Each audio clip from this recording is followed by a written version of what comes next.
I need a motion to approve the agenda. Mr. President, I move we approve the agenda if there's no modifications for Thursday, January the 30th, 2020.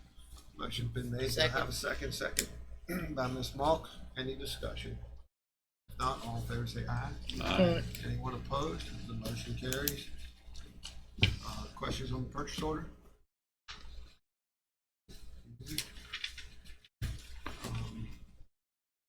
There is no internal budget revisions. Yes, sir. So we have some change in status. We have a new hire recommendation received from Honorable Virginia Sign, Circuit Clerk, for Elizabeth Ford as a clerk with an annual salary of $25,554, effective February 2nd, 2020. Letter of resignation received from Animal Control for Tana Wetzel, effective January 30th, 2020. Any questions on those? We have a set of minutes for January 16th, 2020. Everyone was present. Any changes or modifications on those? Moving on to the county council calendars, we have, we'll be starting board of review and equalization today at 2 o'clock. And we'll be in that also next Tuesday at 2 o'clock, and actually every Tuesday and every Thursday till the 20th of February. Boards and commissions, we have a ambulance authority meeting tonight. We have Heather Williams on WEPM tomorrow at 9 a.m. Monday at 6 p.m. Planning Commission here in the chambers. Tuesday 8:30 a.m. Extension Office. 5 p.m. Sewer District. 6 p.m. Stormwater District. 9 a.m. WEPM on Friday the 7th will be Councilperson Vice President Mr. Delier. Any changes on boards and commissions? Motion to approve the consent agenda. Motion's been made. Second. Seconded. Any discussion?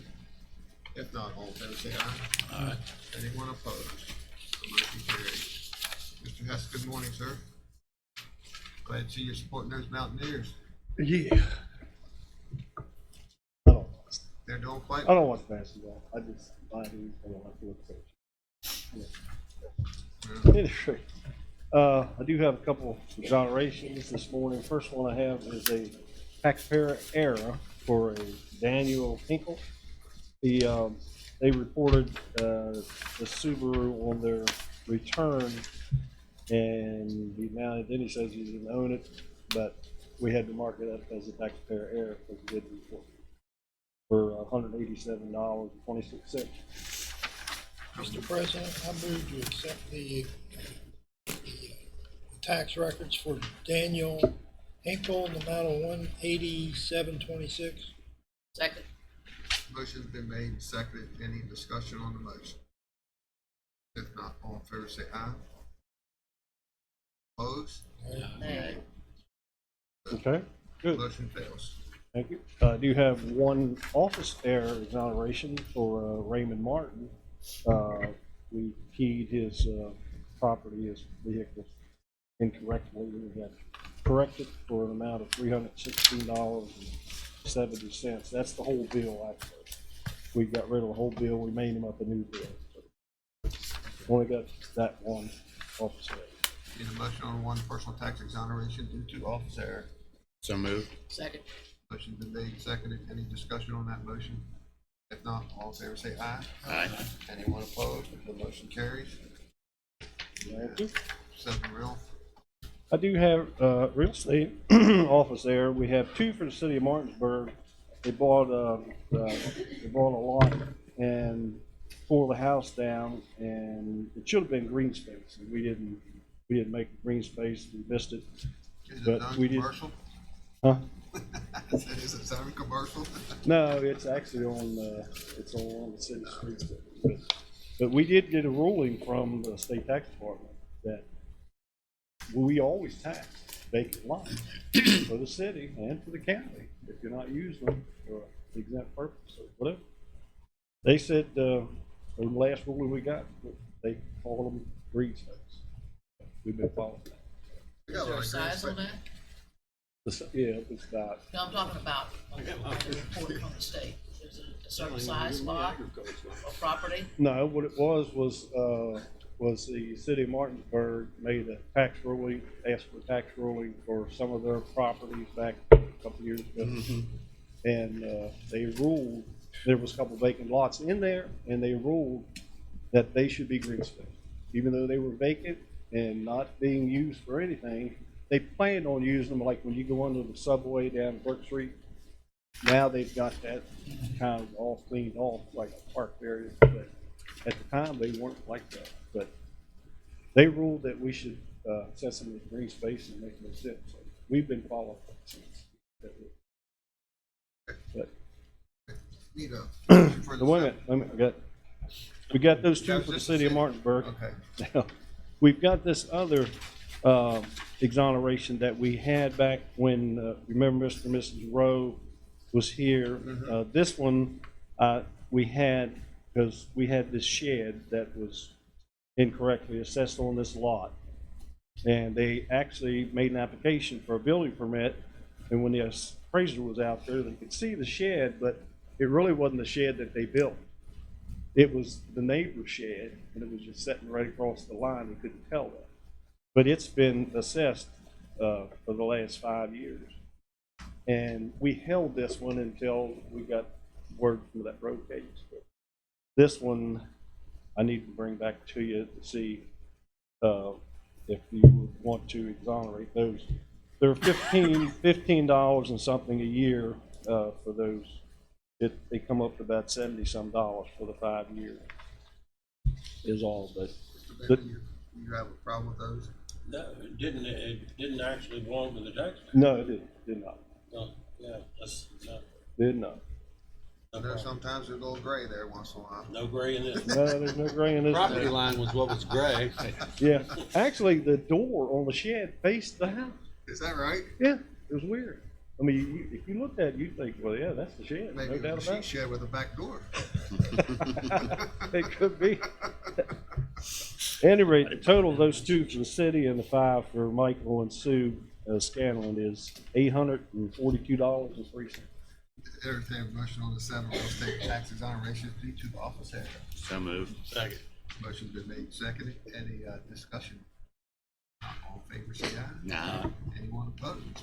Good, thank you. Thank you, sir. Board meeting reports, Mr. Barnhart. Thank you, Mr. President. Of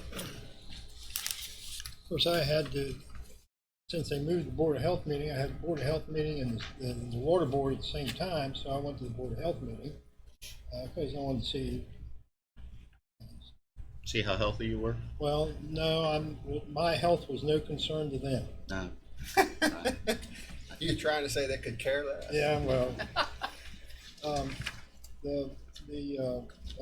minutes were, the meeting was mostly departmental reports, so there were some good reports, of course, from Angie, who I've invited to come here on our agenda because she received some award from the governor and the senators, the Martin Luther King Living Better Award or something. And so I want to hear because that's just another story of Berkeley County exceeding all the other counties in West Virginia. Kara, environmental report, Director Barron's, of course, they talked a good bit about legislation being written in Charleston for whatever purpose. And some they supported, some they didn't. And The question I have is about the Board of Health, according to the county commission, has well, that's the same bill that's come out, what, 3 times? 3 times, yeah. Yeah, and then, yeah, there's some center, I think Putnam County's trying to get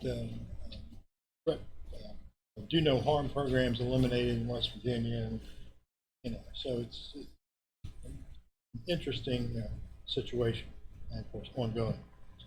That's my report. All right, Ms. Mock. Well, it's the slowest week because of actual meetings. I had one which because of personal issues, I couldn't be there. But regarding the roundhouse, they're down, the Amtrak is now starting to put up the 1,200-foot railing around, nice black, wrought iron looking, gorgeous type fencing down there.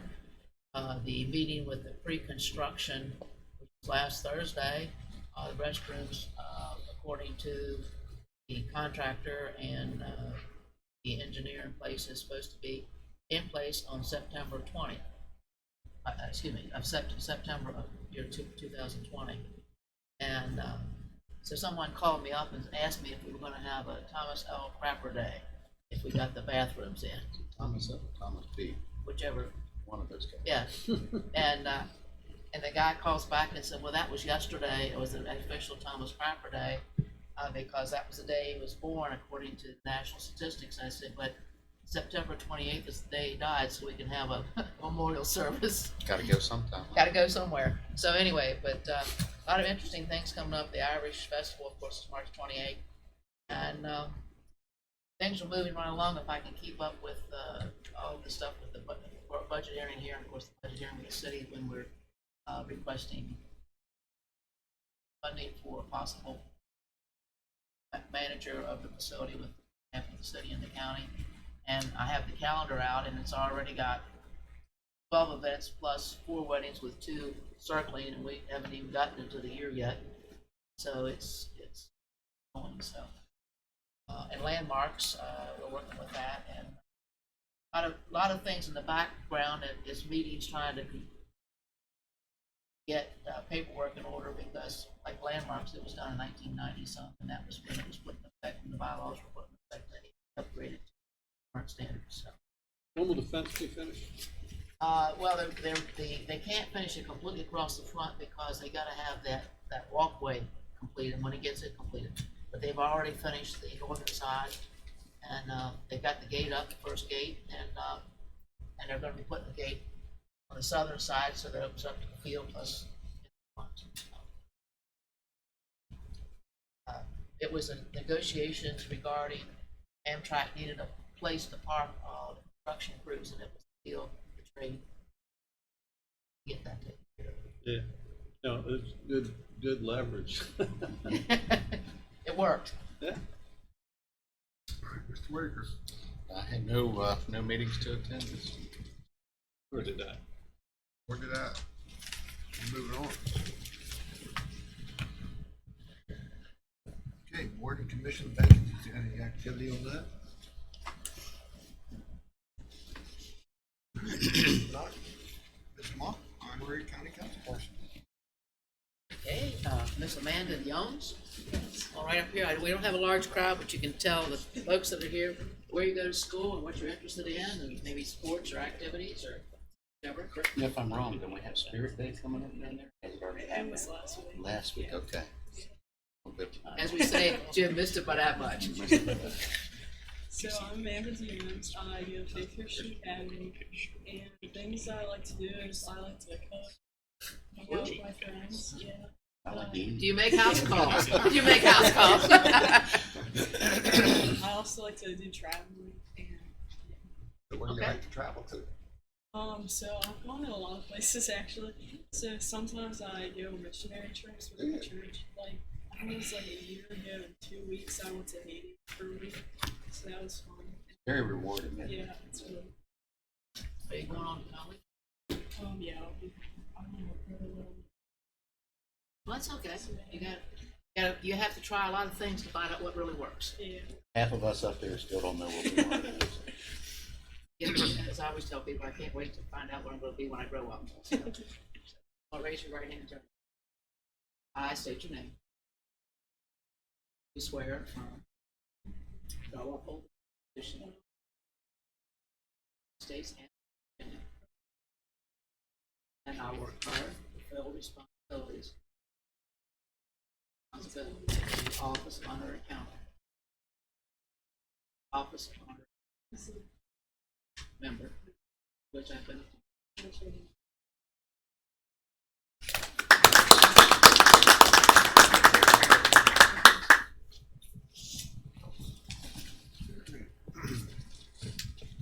Move on to Mr. Davis. You have a state budget revision? Yes, sir. The council will find in your package state budget revision number 7 to account 001, which is your general fund. State budget revision 6 was actually done on December 19th.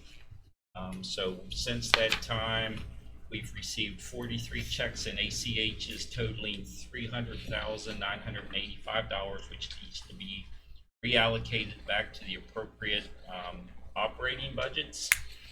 Just some of the revenue of note is we received 14 checks totaling $28,139, which was payment for IT services, which will be put back in their budget. In the IT budget, we've also received, starting to see the reimbursements for our expenses incurred due to adult drug court. That particular grant, we received 3 payments, which is included in this state budget revision, totaling $95,906. And of course, we continue to see the reimbursement of our full-time firefighters, which are assigned to Baker Heights. The reimbursement in your packet this month through the SAFER grant is $16,384. I'm recommending that, of course, the $28,139 for IT services be placed back into information technology. We did receive 2 payments for hazmat spills that were incurred last year. The total payments, those total payments are $5,660, which will be put into emergency services, supplies, and materials, and the $16,384 for firefighter reimbursement will be put back into 7-Eleven's salaries, FICA, and retirement. Later today, Mr. Gokenair will be presenting his budget for next year. When you look at expended to date, the spreadsheet that I gave you is as of June the 30th, so we should have expended exactly half of personnel related expenses. You'll see that he's actually over that 50% threshold, only because we hadn't gotten the reimbursement, which is this represents the December reimbursement. So we are keeping track of that it will lag about a month behind. Correct. Central Garage, we've received 3 payments from the risk pool for vehicle accidents. $10,886 will go back into the Central Garage account. Of course, reimbursement for salaries, FICA, and retirement for the day report center will go back into that account. The council has authorized the acquisition of 2 mental hygiene transport vehicles with the expense for those vehicles to be shared, not equally, but be shared between the sheriff's gun fund and our general fund. The council also authorized the purchase of a small SUV last week, which will be reimbursed through grant at 100%. And then we have 3 additional vehicles for home confinement, which are somewhere between here and China. They were on the way last week. You better get up on, girls. So we don't know if they're on the ocean or in the ocean at this point. So I'm recommending that we put $100,000 in the capital vehicle account. Also requesting that we put $70,744 in your capital building expense account. That account, we've paid the roughly $1.6 million for the new Arctic chill unit in the back. Mr. Wine will be before you today to talk about some issues that we found as part of that process, to come in and ask you to authorize some additional work to be done. Prior issues that had nothing to do with this. Prior issues. Yes, sir. That's it. All right. Need a motion to approve state budget revision number 7, Fund 001. Second. Sort that out, will you? Yeah. Twice, twice by the same people. Just pick a person. Yeah. Just pick a person. You got it straight there, Patty. All right. Any discussion on that motion in that second? If not, all in favor say aye. Aye. Anyone opposed? The motion carries, and let's take an early break. That way gives us a little bit of leeway. Oh, here comes Floyd. That's all right. No. We're 15 minutes early.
gazebo before. We're gonna put the fence on the backside. I couldn't see over this. Y'all got to use one. Yeah, we're just gonna Okay. take it and shove it right back, because that's down there. And I told them to do that.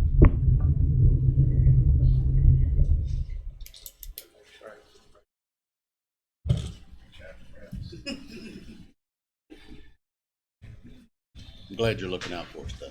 Yes, sir. We'll move fast.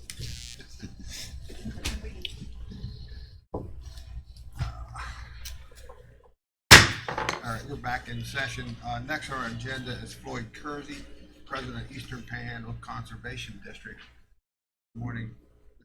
Kersey. It's always good to see you from the valley.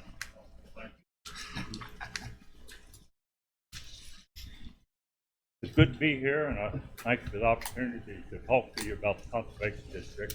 I don't know, do each one of you have the mail out or the books? And Yes, sir. it's several pages of information, just, and if I get talking and you don't have that information or Well, we're being available, very conservative. It's all on our iPads. We don't even have to cut a tree down. that's great. But just wanted to be sure sometimes information doesn't get through the way we'd like to. But my name is Floyd Kersey, representing the Eastern Panhandle Conservation District.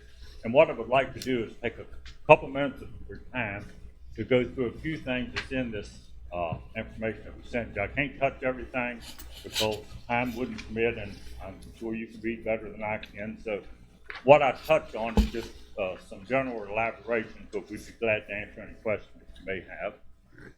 As far as the district goes, we continue to offer what's called best management practices, and really, we think that everybody understands that, but it's really what the latest technology through the universities and the federal government says is how we should be doing things in the agricultural community. So that's one thing that we try to drive home, and everything that we do is focused on what is the best way to do it. I realize tomorrow might be a better way, but today, with what we have, that's what we're trying to work with to get everybody to fall in line as best we can with that. And something I also would like to mention that's not in the report, we don't do any enforcement side of anything. I'll give an example. If you or whoever sees cattle standing in the stream and doing their business in the stream and so forth, we don't have any enforcement authority to come by and say, you need to get your cattle out of the stream within 10 days, we're going to do such and such. But the other side of that is, we do have money that's been available that we can come and talk to you and say, if you would like to try to do, I'm just using that as one example, but if you would like to try to do that, we have funds that will basically cover the cost of fencing the stream out, and also, once the stream is fenced out, to get a water supply, such as having a well drilled and so forth. So it's really to not only get the cattle, I'm used to cattle, but anyhow, out of the stream, and maybe drill a well 1,000 foot away from there, where the cattle are well away from the stream, which the manure and everything would stay further away. So we do have funds that we can encourage people, but just want to be clear, we have no enforcement strategy of any kind to say, well, if you don't do it, now we do tell them on occasion, the day may come when we don't have the funds and you may be told that you have to do this. But so far, that hasn't happened. And something else I'd like to point out was when the Chesapeake Bay watershed, and they had an increment, and I believe it started about 2010, ending in 2025, a scale of you have to do this and do this and do this benchmark. And as far as the agriculture side of things, we've been very fortunate to not only meet, but we've exceeded the expectations they've had for us on any number of activities that we're involved in, whether it be the nutrient management, which is, that's an example. Basically, we're required to have so many acres on a yearly increase of people that have their land under nutrient management, which says that they can't go out and just put on whatever amount of fertilizer, manure, or whatever, where the nutrients are going to run off into the stream. So we've, as an agricultural side of things, at this point feel very fortunate. I don't see a reason at this time that it's going to turn the other way, but we try to help the farmers as best we can.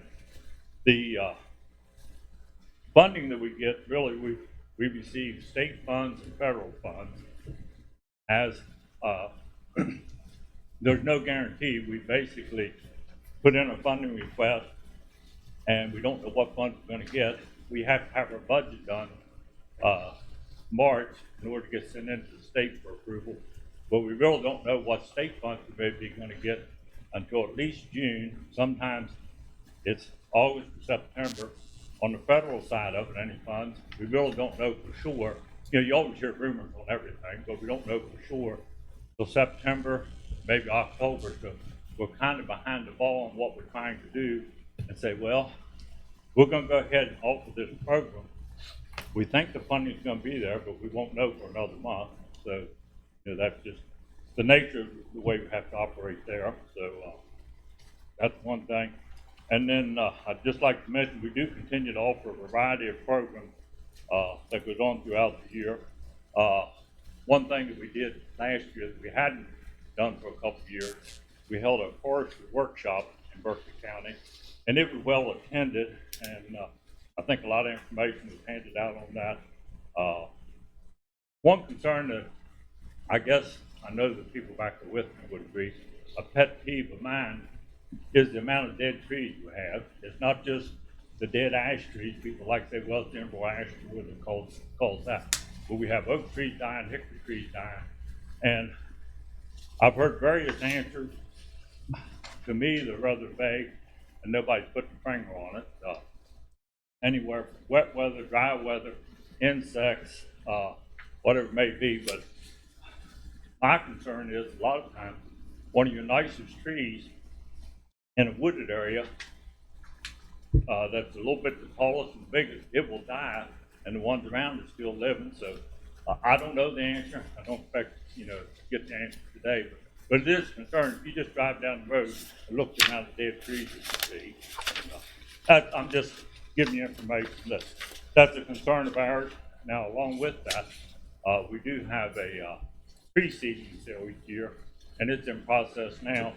And it's a minor step, but if you don't plant a tree, you have very little chance of that tree growing. So really, it's a step in the direction. How successful we are over the years, but usually we sell in the area of the Eastern Panhandle 10,000, 12,000 seedlings each year. So that's something that's, I'm not saying it's counteracting, but I have talked to several people that, I bought 20 trees and 18 of them really look good, whatever it may be. So it's a small step, but that's one of the things we try to do along with the tree sale. We have the rain barrels and the kits, and off the top of my head, I'm going to say we've probably got in excess of 1,400 of those out in the Eastern Panhandle, with the majority of those being in Berkeley County. I can't tell you because we operate as the Eastern Panhandle Conservation District, which is Berkeley, Morgan, Jefferson County. So a lot of things looked at on the three-county basis, but we're pretty good participant in that. And that's something, again, something small, but I think you kind of have to look at both sides of things. One is the excess water we had here a couple of years ago, water for everybody and then some. But then the other side, I'm not a predictor of things, but one of these days we're going to say, it's dry, we don't have enough water even for the public water side of things. So I think, in reality, we're using more water, and the day's going to come when things dry up a little bit. It's kind of like the tree season. The rain barrel's not going to solve all the problems, but I think it's something that maybe helps a little bit, and we do have a pretty good source of those and try to promote that. Something else we do is the rental equipment. Again, it's in the program here, but we have a lime spreader, litter spreader, manure spreader, and 3 no-till drills, and also what's called a weed wiper. But the thing with the first equipment I mentioned, most of those things can cost anywhere from a low of $15,000 to $30,000, $35,000, $40,000 for a nice drill. And there's no way, in my opinion, that a person can justify spending $35,000, say, on a piece of equipment that you may use for a day or so and let it set 363 days. So that program actually, the equipment is actually in Pikeside, and the guy does a good job of getting it out and in and maintaining it. And it has picked up some interest, and all those things that I mentioned is really for the environment standpoint. The no-till drills is to eliminate, hopefully, or reduce the erosion. The manure spreaders, a palm manure land here, comes the rain, it washes down through the stream. Doesn't benefit anybody, where if they can get the manure spreader and put it out in the field at the right time, it benefits the soil along with hopefully eliminating some of the runoff. So several things we do. It's not a cure-all for everything, but it is something that we continue to try to work towards. So the drills, and then we have what's called a weed wiper, and it's actually a roller that you can adjust to the height.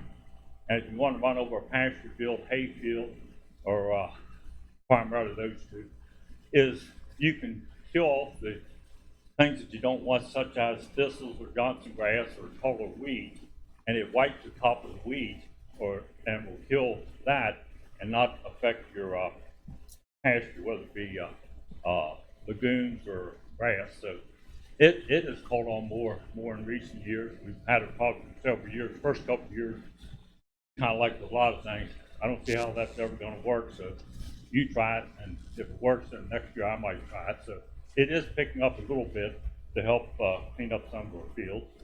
Is that used for liquid Yeah, application? yeah, Okay. yeah.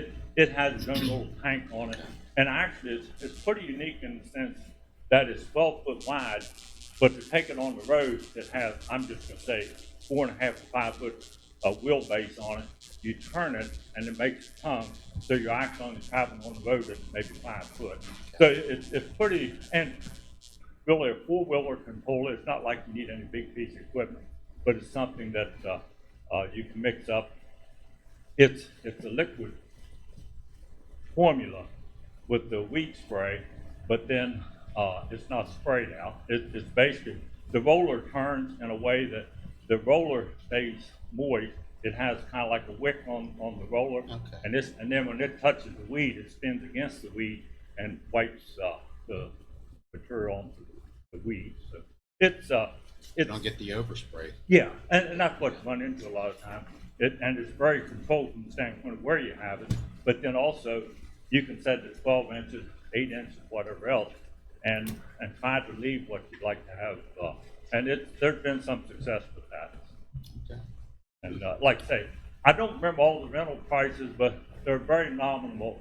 We tried to cover our costs and so forth on them, but it's just that a person can go get that. I believe it may be $50 for a day.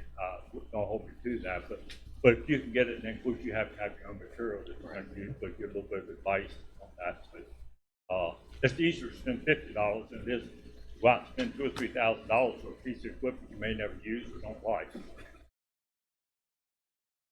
But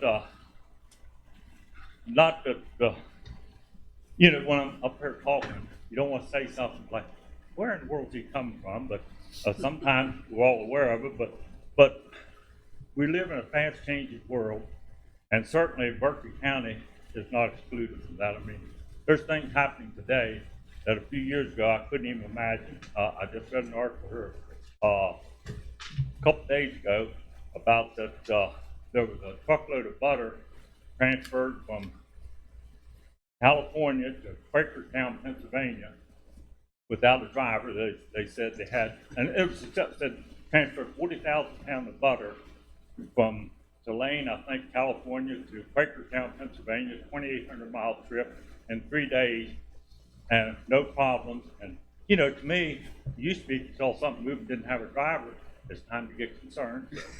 So we're certainly in a changing world, and it's not going to go back. So technology is, it's just running over, so to speak, especially for old people like me.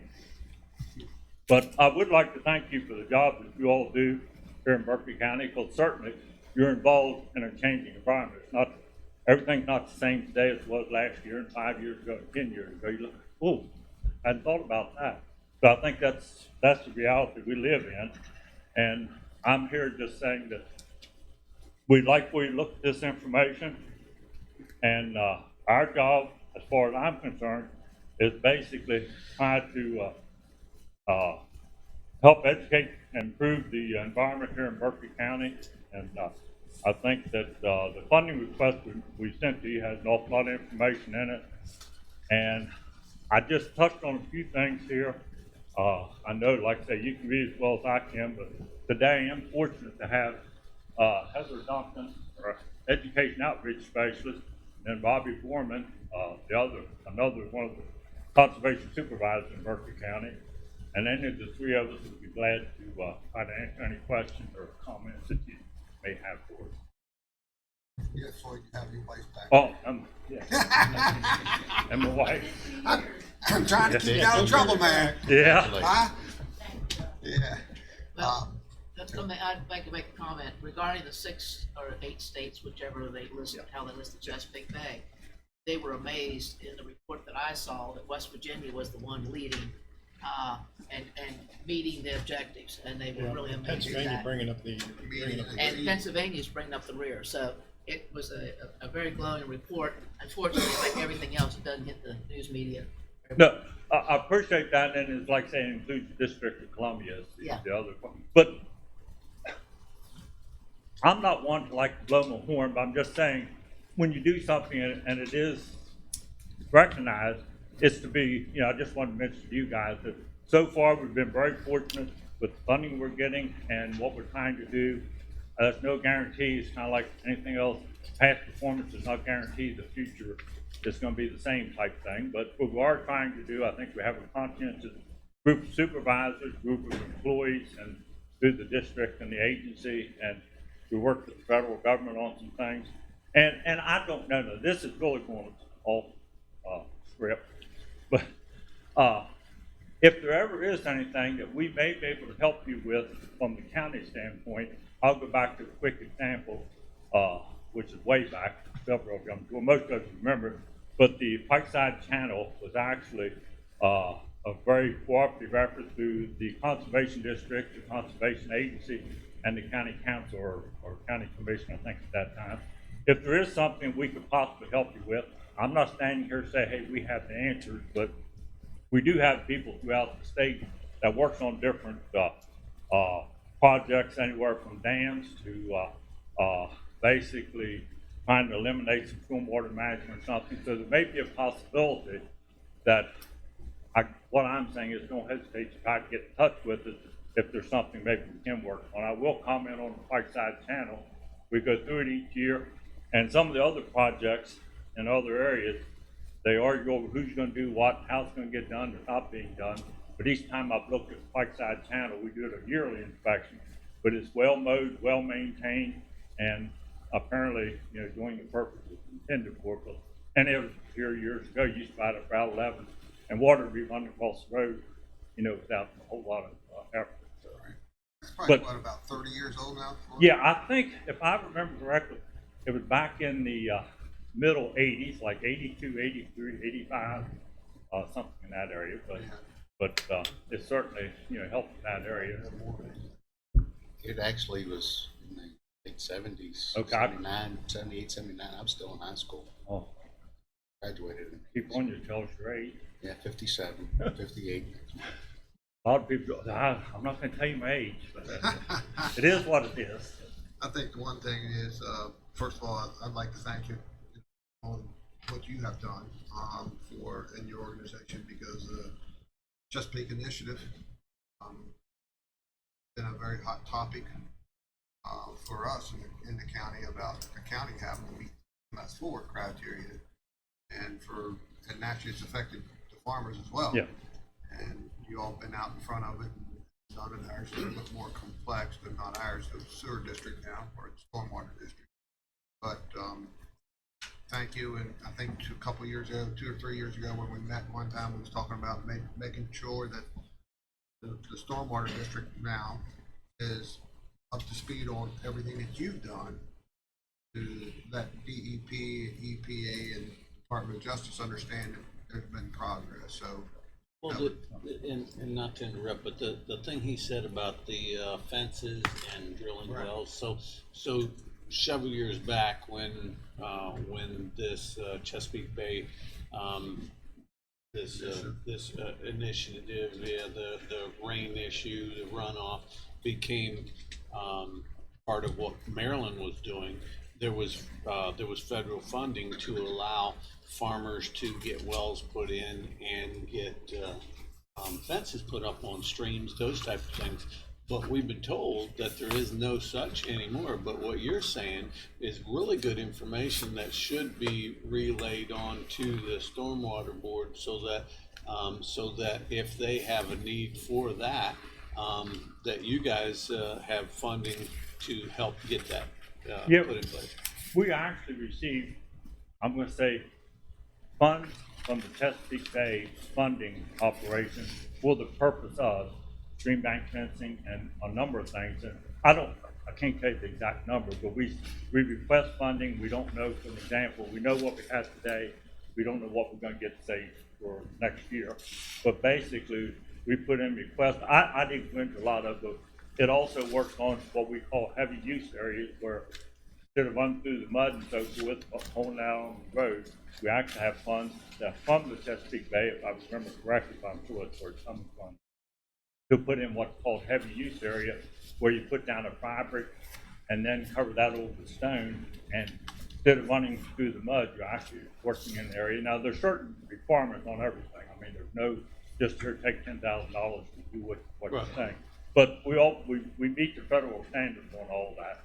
And I think, like I say, the more we can work together on anything, and the more we keep each other informed, the better it is for everybody. I mean, I think our goal should be, and I'm sure it is, to make Berkeley County something we'll all be proud of. I mean, every decision we make, every decision I make, certainly ain't gonna be the right one. You look back and say, I don't know what I was thinking, but I'm certainly wrong. And it doesn't hurt to admit, if you mess up, you mess up.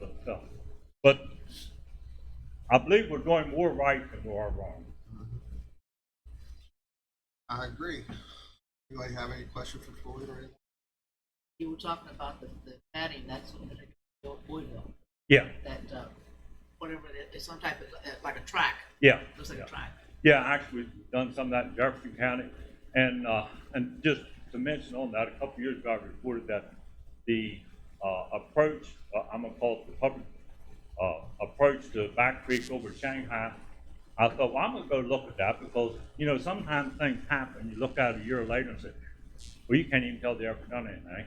I looked at it as of yesterday afternoon. It looks very good. There was a couple of vehicles sitting there, but that was the stream approach that was put in there before. It was pretty shaky.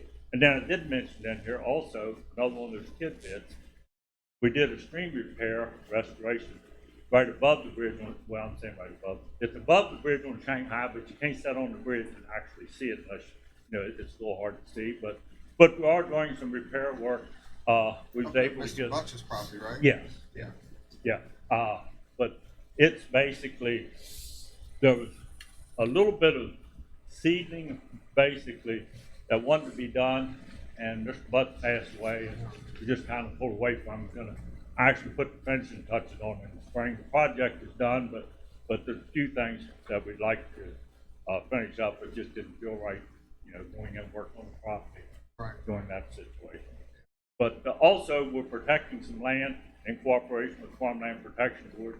That's, hate to say it, but we got to tell the truth on it.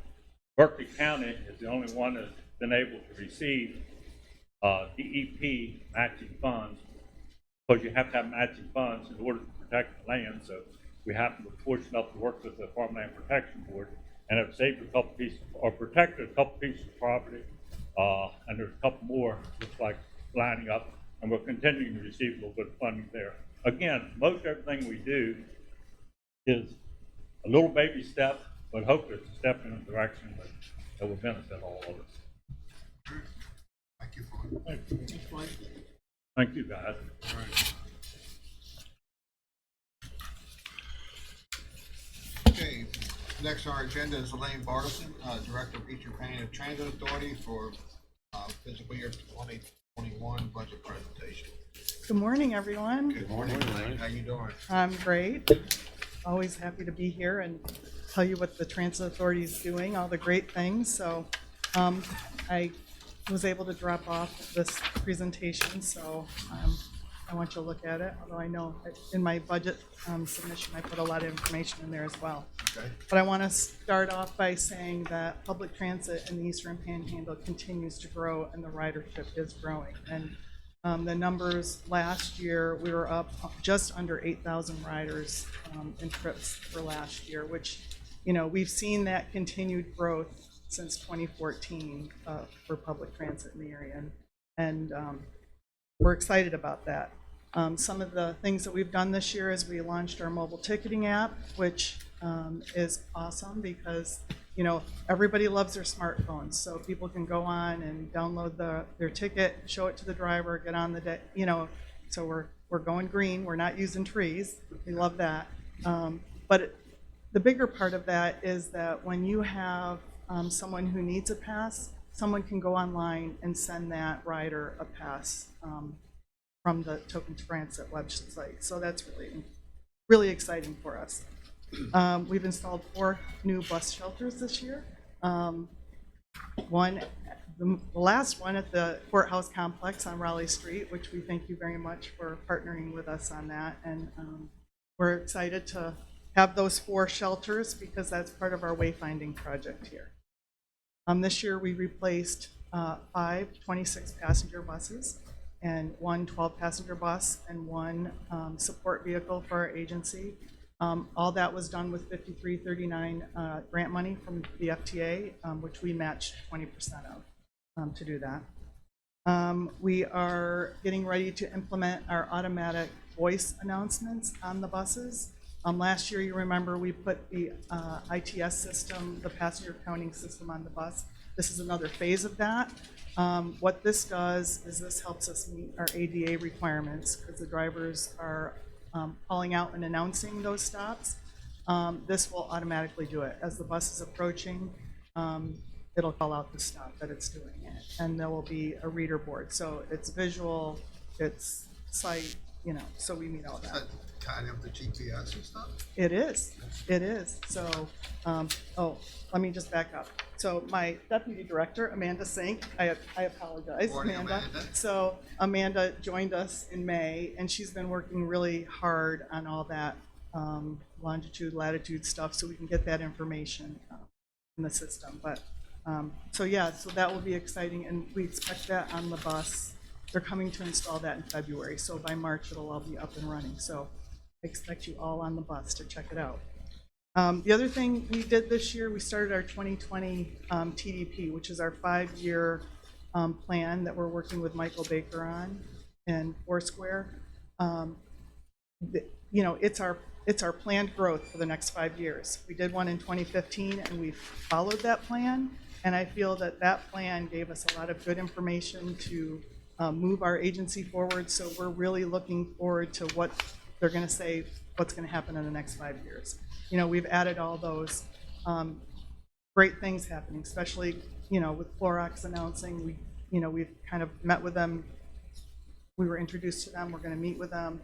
They're going into the plan as well.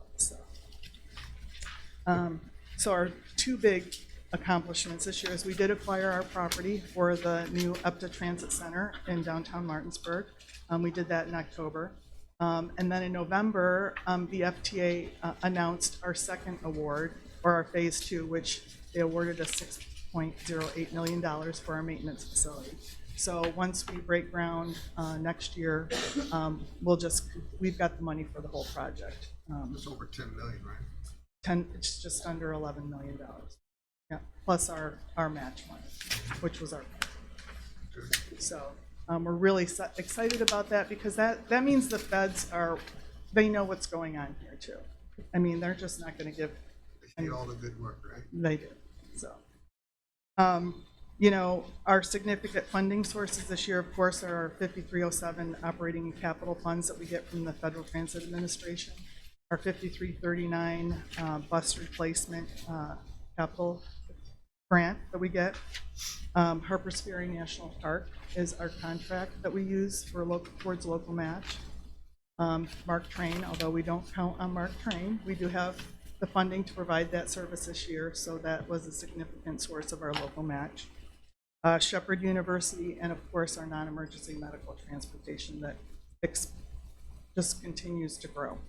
Some of your contract revenue is behind. Revenue projections. For,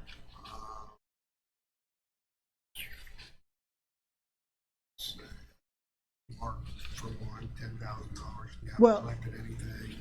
well, that's two different things. So that is actually our agreement with Mark itself. If they call us for an emergency transportation outside of our regular agreement that we have right What now. about the Mark State, West Virginia Development Credit? Yep, that's that one. So the initial $30,000 was provided to us to kick off Mark this year from the state, from the Department of Public Transit. Our director down there, Bill Robinson, gave us $30,000. Then when that money ran out, that's when that grant money kicked in. And we're, West Virginia Rail is helping us with that. The one I see, Mark State, WV Development Credit, was $158,000 projection, there's only 17,016. That's because it just started, we just started drawing on that money in September. Yeah. Berkeley County Services, Mm-hmm. 75,000, 7,183. Well, we would really like Alan to send more vehicles our way for us to do that with. So we're, County Services. so we are Berkeley providing, County Council. yep, that is your That's maintenance. our fleet. Yeah, they do the work. So, yeah. So, yeah, if you want to send us more, we will absolutely do more. And working with Gary, I think Gary's coming in. Okay. I think it is today. Yeah. I don't think he's making his budget presentation. Anyway, when he does his budget presentation in Central Garage, just the next couple sessions, you'll see that working with EPTA and bidding out major service on our fleet. In fact, we have a newer fleet. Our overall fleet maintenance costs have decreased dramatically. They're going oil changes. Inspection. Yeah, the Lightweight small stuff, tire, right? yeah. Brakes. Mhm. Wipers. But you did just replace all those vehicles, so. We did. Yeah. Yeah, $5 million. Mm. At least that's our overall budget. Well, let me stick my foot. How's that taste? Good answer though. You're welcome. Yeah. All right, this city ranks at $20,000. Haven't received anything today. No, usually Ransom sends it late in the year. Hold on to the money forever. All right. It should get better. You're okay. New guy. Yeah, oh, yeah. Everything's fine. Everything's good. Yep. So are you hauling people to Mark Train or not? We are not taking them to Brunswick. We're sending the buses in the afternoon to pick up those from those two trains that come in the evening, just as we always have. And bring them home. And bring them That's back the- to Berkeley and it's the Jefferson. late train that doesn't, or there's two trains that don't come into Mark. Yes, yeah. So we're Afternoon there. trains. One arrives about 4:50 in the afternoon, the other one 8:30-ish, 8:15. So, So the one before, one after. mhm. Yep. Do you Those still train- have, Oh, sorry, go ahead. do you still have the bicycle racks that you haul into Absolutely. the, And we just added some additional racks. So I believe 80% of the buses have those. do people use it? Yes, and actually, as part of our onboarding tablet that we're using to track passengers, the Department of Highways wanted to know how many bike pedestrian we had, and so we guessed because we weren't tracking it. So we did add a bike button to that tablet, and the number we way underestimated our bike pedestrian traffic, which was surprising. All right. Okay. I was gonna ask if, does the train go back to the at the end stops? Does it go back, or does it just wait there until in the morning? Do those, How does that work? I believe, well, the one that comes into Martinsburg stays here in Martinsburg Right. in the evening, but I believe the ones that go to those two, they stay there in In Brunswick. Brunswick. I don't think they leave, but I'm not sure about that. Just curious. Do you have a,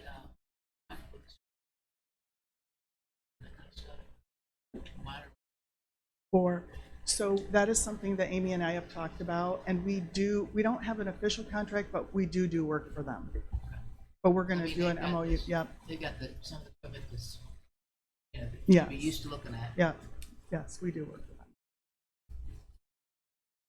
Okay, so what we're moving forward, you ready to go? Yes. Okay.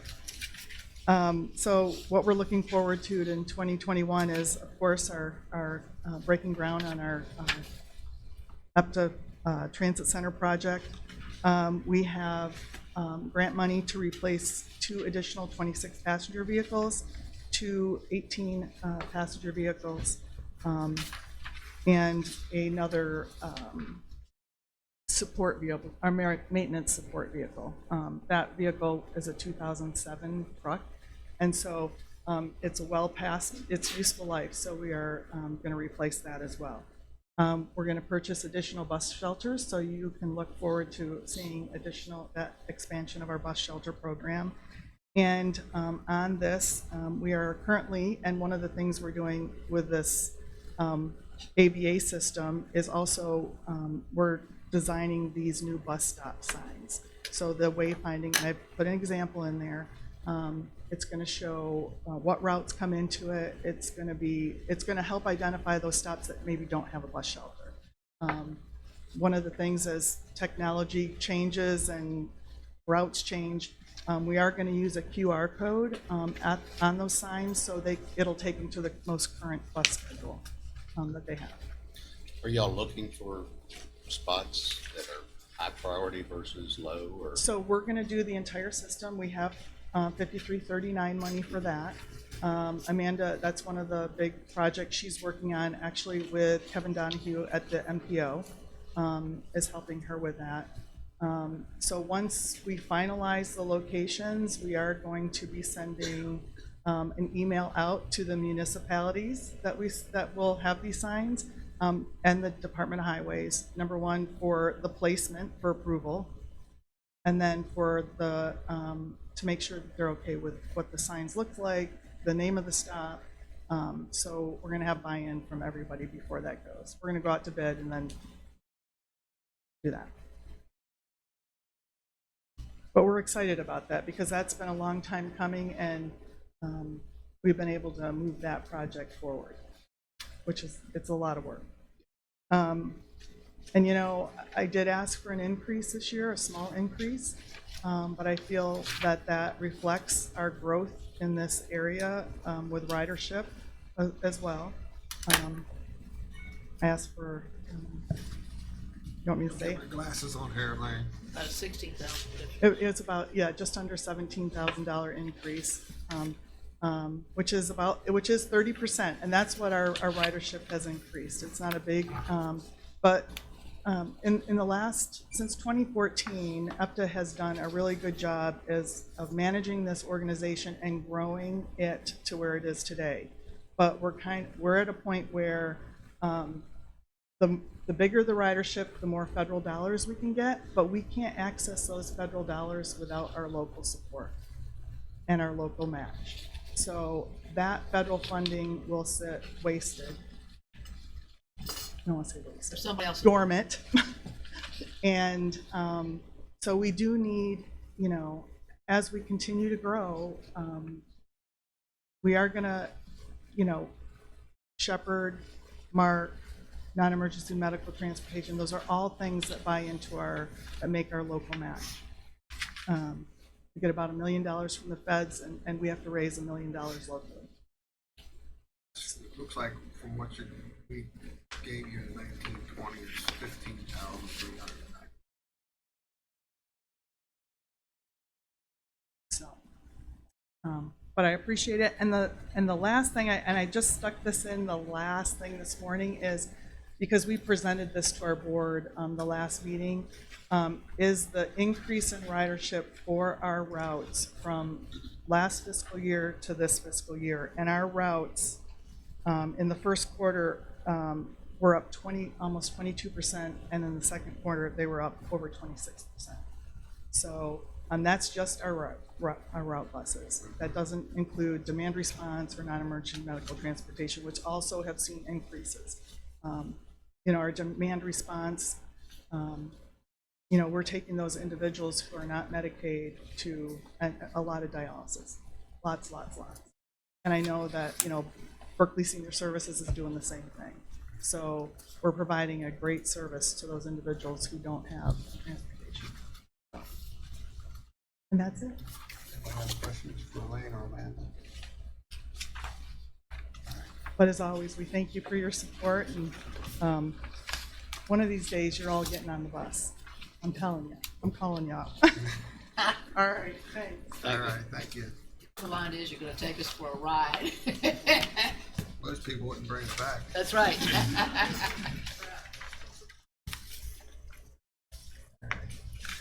Next is Jack Lang, Facilities Director, Facilities Budget Presentation for 2021. Mr. President, if I may, if you'll recall several weeks ago, Brian Ross, who is your Director of Engineering and Permits, appeared before the council, and he was the very first department head to make his presentation. At that time, the council indicated that you would like to have some additional information in your packet for your internal budget presentations. So, of course, Jack will be the first to present his budget with the additional information that you have in your packet.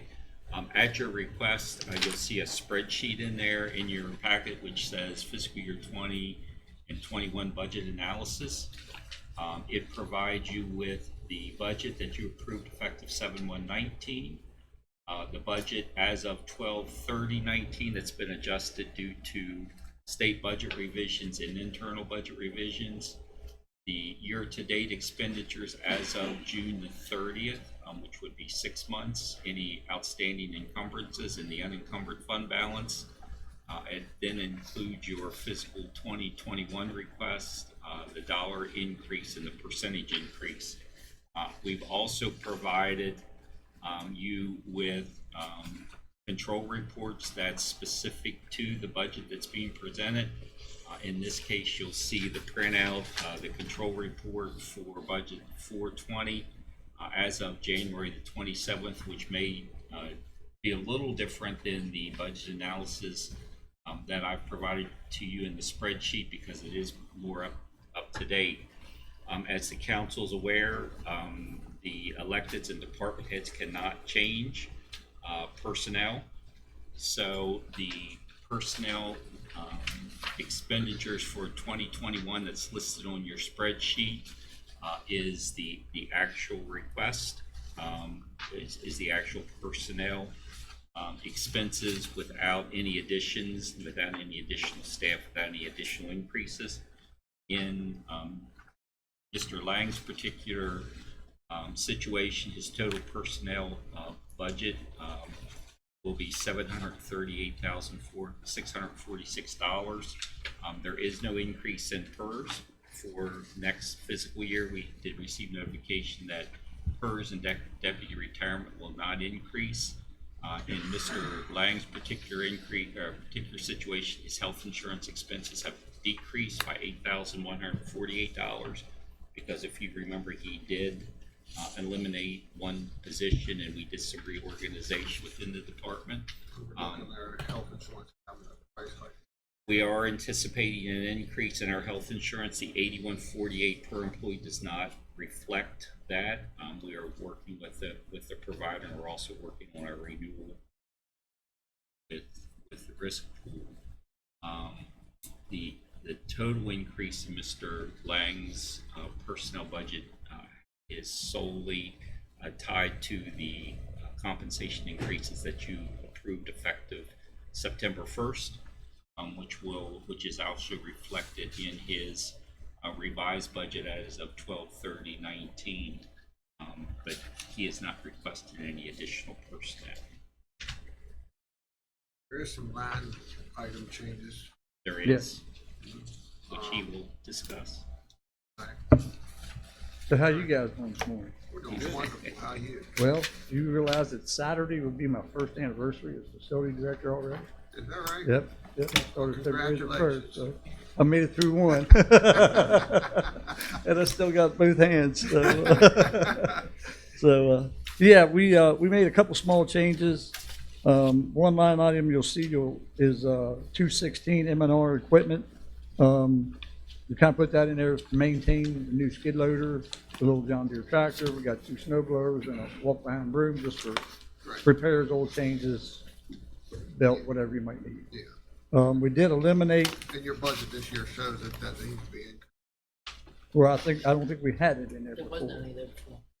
So that's kind of like a new line item, I guess, for this year's budget.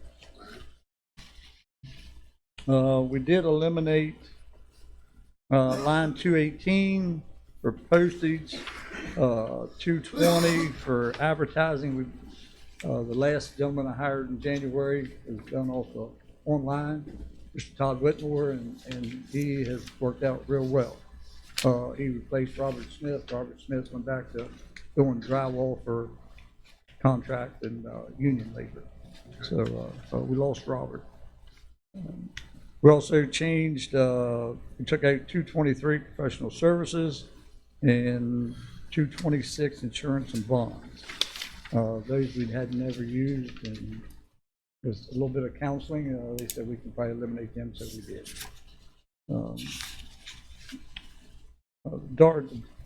Departmental supplies is like $6,000. We did add line item 345 for uniforms. Everybody's been here over a year. When you wear these, you only have 5 sets. We wash them and clean them themselves. The guys got a few shirts and pants this year, thanks to you guys. So we allowed enough money to put some in there for the upcoming year. Yeah, for years we rented you for Right. uniforms and washing, which was way more expensive than buying them, and everybody takes it home. It's more convenient for you guys to wash. Sure, yeah, The yeah. wives or whoever does the laundry may not appreciate it, but Yeah, so that's not near as bad, but we take care of them ourselves, and like I say, they do get messed up with paint, drywall, mud, and we do like to look semi-clean and professional right among the public eye and all the buildings. So, And what's Trying to show budgeted, some rather budget. than replace all 5 sets at one time? it was 2 sets at a It's time. 2 sets every year, because they do wear a short sleeve, long sleeve shirt as well as pants. So very systematically every budget period, rather than going out and buying 5 or 6 sets of uniforms at one time, that we replaced. 2 sets at a time, if we'll be good with that. Again, you have to kind of forgive me, this is my first budget. Gary did all of it last year. But then we get into, where did I put? you got your capital outlay Yep, that's what I was looking. buildings and then you Yep. got your equipment. Yep. We, I went to Alan and I told him I had a concern. We put that capital outlay, $10,000 in there for $750, pretty much. I told Alan we're trying to move out there. The mold has been removed. Right there, redoing lights, tearing down things, trying to rearrange things. I said, we get out there. I said, we got a year. What's going to pop up?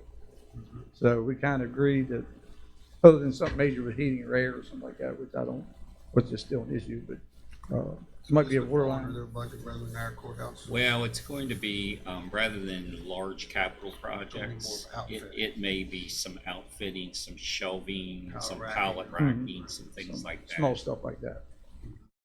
Anything major, for example, we just did the mold remediation, which was $13,000. $13,000. We did take that out of your courthouse account. Mhm. And we actually had some pressure run put down. If you go out there now, starting at the north side of the building and running around to the back, it's now accessible with a pressure run driveway. We went all the way around to the Go out back and door. Take a look at that skid loading job, aren't we? So, and we did. I hate to point fingers at who did it. The No. $35,000 that he had in there for capital equipment, that was actually to help pay for this skid steer, but we purchased this out of some of our unencumbered fund balance. So Jack and I talked about the needs an arc welder and some other things Yeah. that we're going to take care of for this year's budget. So if you see quite a big unencumbered or quite a big unexpended amount, that's why he's in the process of trying. That's why we kind of dropped that down to that amount, from 35 down to 10. Right now, yeah, right now, you're asking for $6,000 less than what you did, Yes. $6,100. So I'm setting the precedent high for everybody else. They all got to start going lower on the budgets in, huh? So, All right. Actually, you feel comfortable with the presentation? yes, sir. I think so. Mr. Davis, big help there. So, Okay. All right. any questions? Any answer? No. Line items, anything? No. One thing people have to understand, there's some overtime in your budget. Yeah. A lot of that overtime is because not knowing what the snow and the Correct. weather causes. Correct. This year so far, we've been pretty fortunate. Knock on wood, yes. Yeah, so, I don't have any questions. Anybody have questions for Joe? No. How's the building working out there? At 750? Our end, we got a long way to go. Of course, when they come out and done the mold removal, had a bunch of drop ceiling stuff, took it out, tore out all out. Basically just back to an open warehouse again. We got a ditch on our side that we want to put a couple floor drains in that runs outside to a tank that's underground. So we want to add a couple floor drains in that ditch and fill it up with gravel, stuff like that for it, and cap it with concrete. The big thing concerns me is the bricks. I think everything we build out there, we're going to have to put up a couple inches.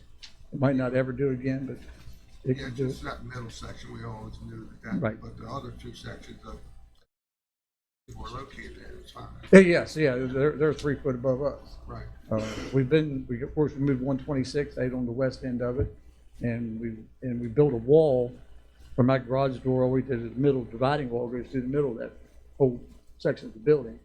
But then on the other side of that, we've been moving leftover stuff from voters registration. So we got some old voters furniture and chairs and stuff that got cleaned out of 110, and stuff that's no longer needed. I guess wait and see what happens, auction or go in the dumpster, or let somebody else decide that part. But we have it stored out there on the other side, and the documents from 126 is still locked and secured on their side of the wall. 126 is completely empty. There's still some, Old bank chairs and everything up on. there's still some of that stuff up there, and somebody said they belong to this judge and this judge, and I ain't sure if they're alive or dead. But, so I don't know what you do with them, but Put them out in auction, let them bid it. that's how I kind of felt about it. We'll wait and see when that time comes. All right. We have gotten quotes from movers to move facilities when Jack has the space ready from 520 to 750. The funds for the move, since the $35,000 in capital outlay will not be needed for equipment, we'll be doing an internal budget revision to fund the moving of facilities.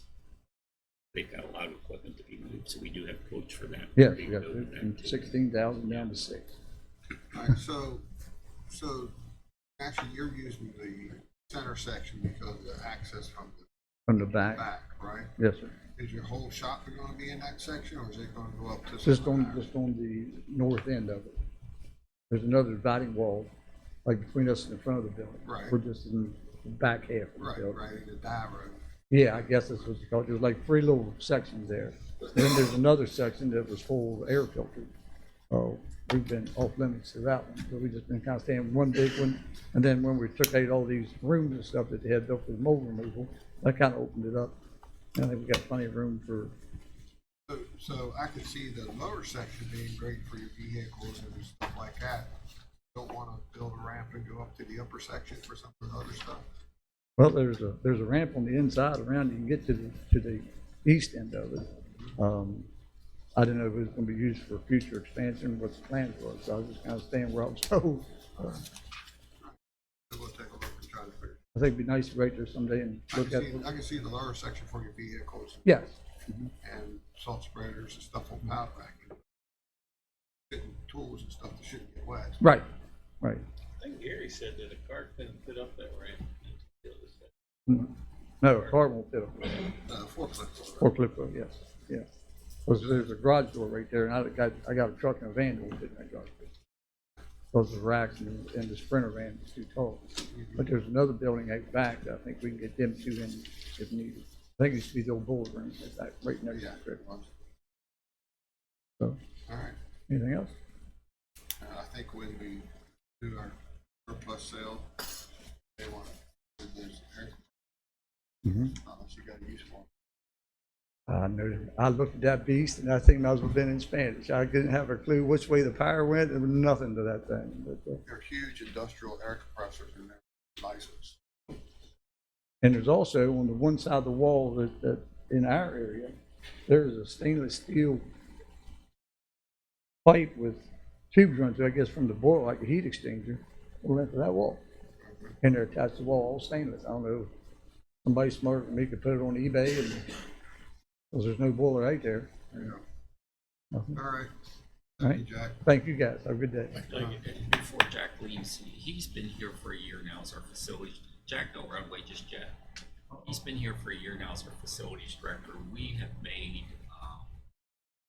giant strides in a lot of the preventive maintenance with our buildings, starting with replacement of the boilers in the fall of 18 and chiller system, and based a lot of the the mill work, some of the mill work in the judicial center that we let go for a while. I think we probably have a better grasp of where everything is and what needs to be done now than we've ever had. So he does and he and I meet at least once a day. Yeah, sometimes. And he's done just a job keeping what little ice and snow we've had this year. He's had staff in early so that before I go in and working on it, it's clear. Just able to buy the new broom, snow removal. So really done a job on our buildings. And like I said, I think we probably have a better grasp of what we had. And we actually started to see some of the return on our investment with our utility bills. Our utility bills, what was our electric bill down this month in this building? $4,000 some from 8,000, almost in half. Yeah. So, we're really starting to see the return on investment on some of your capital. So We'll really see a big savings in the summertime. So, talking at least $50,000 just on the surface a month. I mean, a year, I'm saying. Well, I appreciate that, but the heat and air, that kudos goes to Gary. That was his line there. I was just kind of along for the ride, but I have a bunch of real good people there right now. Everybody's, of course, Donald's off. I don't know if y'all know that. He was in a wreck right after New Year's. He's still being banged up. Nothing was broken. He hasn't been back since the first year.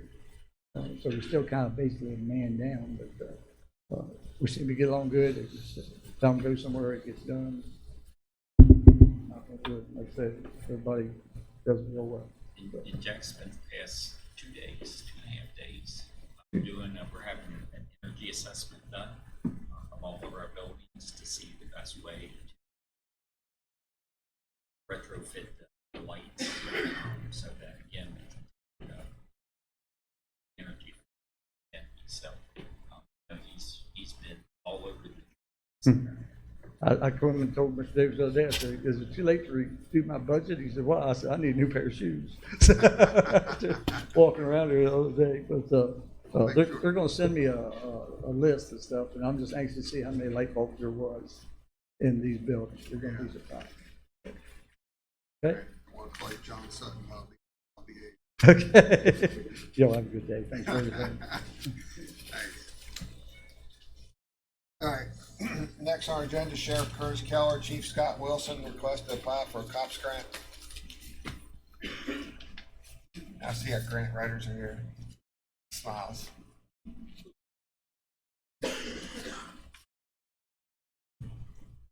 Good morning. Good morning, sir. Thanks for having us here.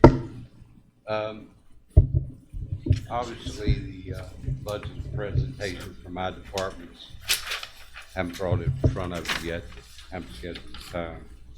But in my budget, I had requested 5 new deputies. So in the meantime, I got an email from the federal government saying that there's a grant opening up to supplement some pay towards new deputies. The chief has it broken down as to, and he give you a copy there. The COPS grant has been laid up for maybe a year and a half due to the litigation through the courts of some sanctuary cities battling with the federal government because the federal government would give them money. So it was in litigation that opened up. According to the COP grant, it's a 3-year program. This year, or this grant, they're paying 75% of the salary for 3 years, as you see on your paper there. The 4th year, the county has to assume full responsibility for the pay. And Chief's got some statistics there. He wants to go over with you a little bit on what we've done or what has occurred in the department. The COP grant, does that also outfit or vehicle outfit any? No, sir. The COPS grant is for salaries and benefits. So it will pay up to 75% of salaries and benefits for 3 years. It is actually a 4-year program because you have to maintain it for 4 years, but the 4th year then becomes our responsibility of 100%. So we fund 75% of salaries and benefits for 3 years. 4th year, we have to fund 100% of that. Does not include any equipment for salaries and benefits. As the sheriff said, the program, and we have participated in this program in the past, the sheriff's office has, but we haven't for the last couple of years because it's been under litigation as far as the way the program is administered. They finally have got that resolved, so now they just open it back up. Give the council a little bit of what our understanding and our reasoning is here. We're in dire need of additional manpower so that we can meet the needs of our community. In 2017, the Sheriff's Office responded to 45,206 initial calls for service in Berkeley County. At that time, we had funded 62 law enforcement deputy sheriffs. In 2018, the calls for service increased from 45,000 to 47,056 calls.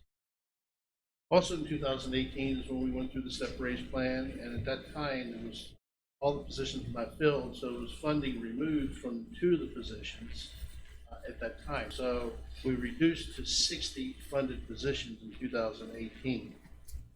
In 2019, our calls increased again. We went to 50,295 initial calls for service. Over the course of those 3 years, this is approximately an 11.5% increase in calls. There was no additional funding available at that time, and even the funding has not been returned to the 2 positions that was unfunded when we did that in 2018. So our funded positions are 60 manpower positions right now within the sheriff's office. Can I ask you a question? Sure. 2017, how many positions out of the 62 that were funded did you have filled? I don't have the exact number in front of me, Mr. Doye. It varied a lot throughout 2017. When we came in, I believe there was either 5 or 6 positions that were not filled when we first came in. During the course of that year, I think it got as high as 11. And I want to say at the beginning of 2018, we were back down around 2006 when we were doing the discussion. Right. And that kind of, that's why I'm asking, because it kind of paints an unrealistic picture just because they were funded, they weren't used. And I believe, if I'm not mistaken, that's why a couple of those positions were done away with, is because for a long period of time they hadn't been funded. So Positions weren't done away with, sir. They were just unfunded.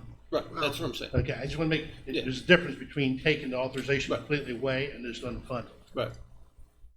Were those not the 2 positions that we took the responsibility that you used to have on those deputies up? No, sir. No, sir, they were not. No deputy sheriff did you take responsibilities from. Those were additional duties Actually, it was just one deputy sheriff. There was one that had additional duty. You had home combined, but you have less people in the courthouse than what you had that time. Right. No, in 2017, we had 3 deputy sheriffs assigned to the judicial center.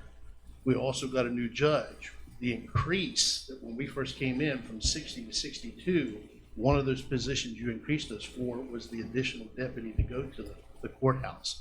We have not reduced our numbers in the courthouse because we still have 4 circuit court judges we're responsible. So no, the positions was unfunded because that's when we was working the pay rate or the step plan. And because they weren't filled at that time, the council decided to take the funding to use to help begin that, with the understanding that if we reached our full manning, then we come back and request those positions to be funded back. Right. So that's how that took place. But again, we have 60 positions is what we have currently, and we still have it today. After 3 years, our call volume increased by 5,089 calls, but our manpower is still at 60. We're still down to 2 positions that we haven't refunded yet. Currently, of those 60 authorized positions, 45 of those positions are assigned to the patrol division. They're the ones that works 24/7 around the clock, handling calls on the road. And they take the bulk of the calls that we're talking about when we're talking about 50,000 calls. That equates up to approximately 52 calls per week per deputy, when you're looking at it from that aspect. And then we also have 3 positions assigned to the criminal investigative division. Now that division is there to help work the major crimes, but also to help with drug cases. But unfortunately, because of the limited manpower, we've not been able to do that. And when we came in 2017, we actually had 4 people in there, and we only have 3 at current time. It's the sheriff's intent to request consideration for 5 additional positions under the COPS hiring program. If we was approved for those 5 positions, 3 of those positions would be assigned to the patrol division and 2 would be assigned to the criminal investigative division to help us work the needs for the major crimes and to work on the drug epidemic we have here in our community. Upon completion of the academy, a deputy sheriff's salary is $40,796. The benefits for this position would total $16,120 per position, and that equates to your retirement at 12%, your FICA at 7.65%, and your insurance at $8,103 a year. So the total compensation for one position is $56,916 a year. When you look at the requirements of the COPS program, for 25% of $56,916 would be $14,229 per deputy sheriff. Go back a little bit, Scott. 'Cause Sure, sir, I'm sorry. not ignoring you all, but I'm trying to do some math to keep up with you. Okay, I'm sorry. And my numbers just don't look right. So if you have 50,250 calls or 295 calls divided by 45, it becomes 1,117 calls per deputy per year. And then you divide that by 365. Am I doing that right? Well, I took the number you're talking about and divided by 52 weeks. Okay. Or I think it's 52 weeks, I figured that. And you came up with how many per deputy? 52 calls per week. That become 20, 21 or 22. But the problem is you gotta get into shift rotation too. Yes, sir. That's it, that I'm not. I don't think he's taking that into consideration. I think he's just going off the numbers. But you know what I mean? Yeah. That's 16 calls per deputy. Per day? Per week. Per week. That's assuming he works 52 weeks. Well, it depends on if you do 5 days or 7 days. But anyway, it's got to do with, you know, I'd have to dig into it deeper. Understood. I'm just trying to keep up with it. I'll go back and look at my figures. Maybe I figured it wrong. No, again, it's, a deputy's not working every hour of the week neither, so I gotta factor that in too, so. Okay, so can we go back to the money Yes, sir, figures? I'm then? sorry. That's okay. I want to make sure we're on track. Okay, so the total compensation for one position per year would be $56,916. If you take that times 25%, then the requirement of the grant we would have to consider funding would be $14,229 per deputy sheriff. So if we was lucky enough to get the grant for 5 positions, that would be $71,145 per year. The only other thing, and maybe you're getting ready to do that, is the vehicle, the outfitting, You have that all Radio. figured in? Do not have that on this sheet, no, sir. I did not But put that on the that's sheet. the- I was that's just the figuring the first- salaries at that time. actually about $120,000 per deputy that we put on. So we would back out the 56,916 the first year. We have the vehicle, the outfitting, we have, so you'll understand where we're coming from too. The vehicle, the outfitting, uniform, the gun, the radios, and all that stuff, and that's not counting insurance and fuel. But, you know, I'm doing the math too, per call, so So it comes we out. have to try to keep up with that. Understood, sir. I didn't, I have to apologize. I didn't include the equipment into it. I was just looking at the salaries and what the grant was covering. Right. I understand. But you see, it's not just gonna be it's not gonna be $14,229 first year per deputy, it's gonna be $60-some thousand And for the again, first year, I'm sorry. For the first year, yes, sir. That is correct. That's correct. If you figured the car, I'm trying to think, car, the academy, your uniform items, you're talking probably right around 65,000. It comes out to about Per 60 day. and 60, So that'd be an it's about additional $300,000. $325,000 for 5 people for the first year. And then the fourth year, actually, on the fifth year, the car would be replaced, the fourth year, be the sweet year, where that's when we have to pay every 100%. So that's $800,000. And again, if you just look at salaries and benefits only, 14,229 per deputy sheriff, so that would be a total of $71,145 a year for 5.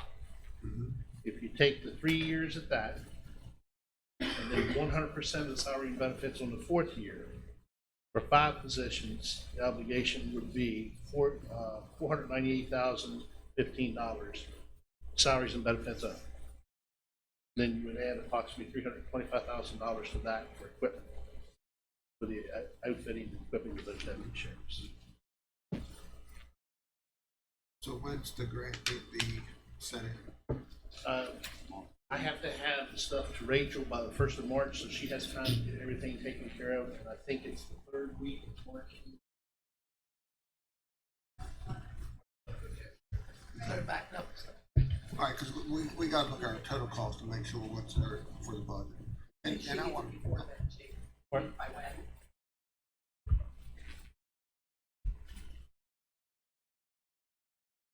The decision on whether we would approve the grant should be access the line. That, you know, no, I understand.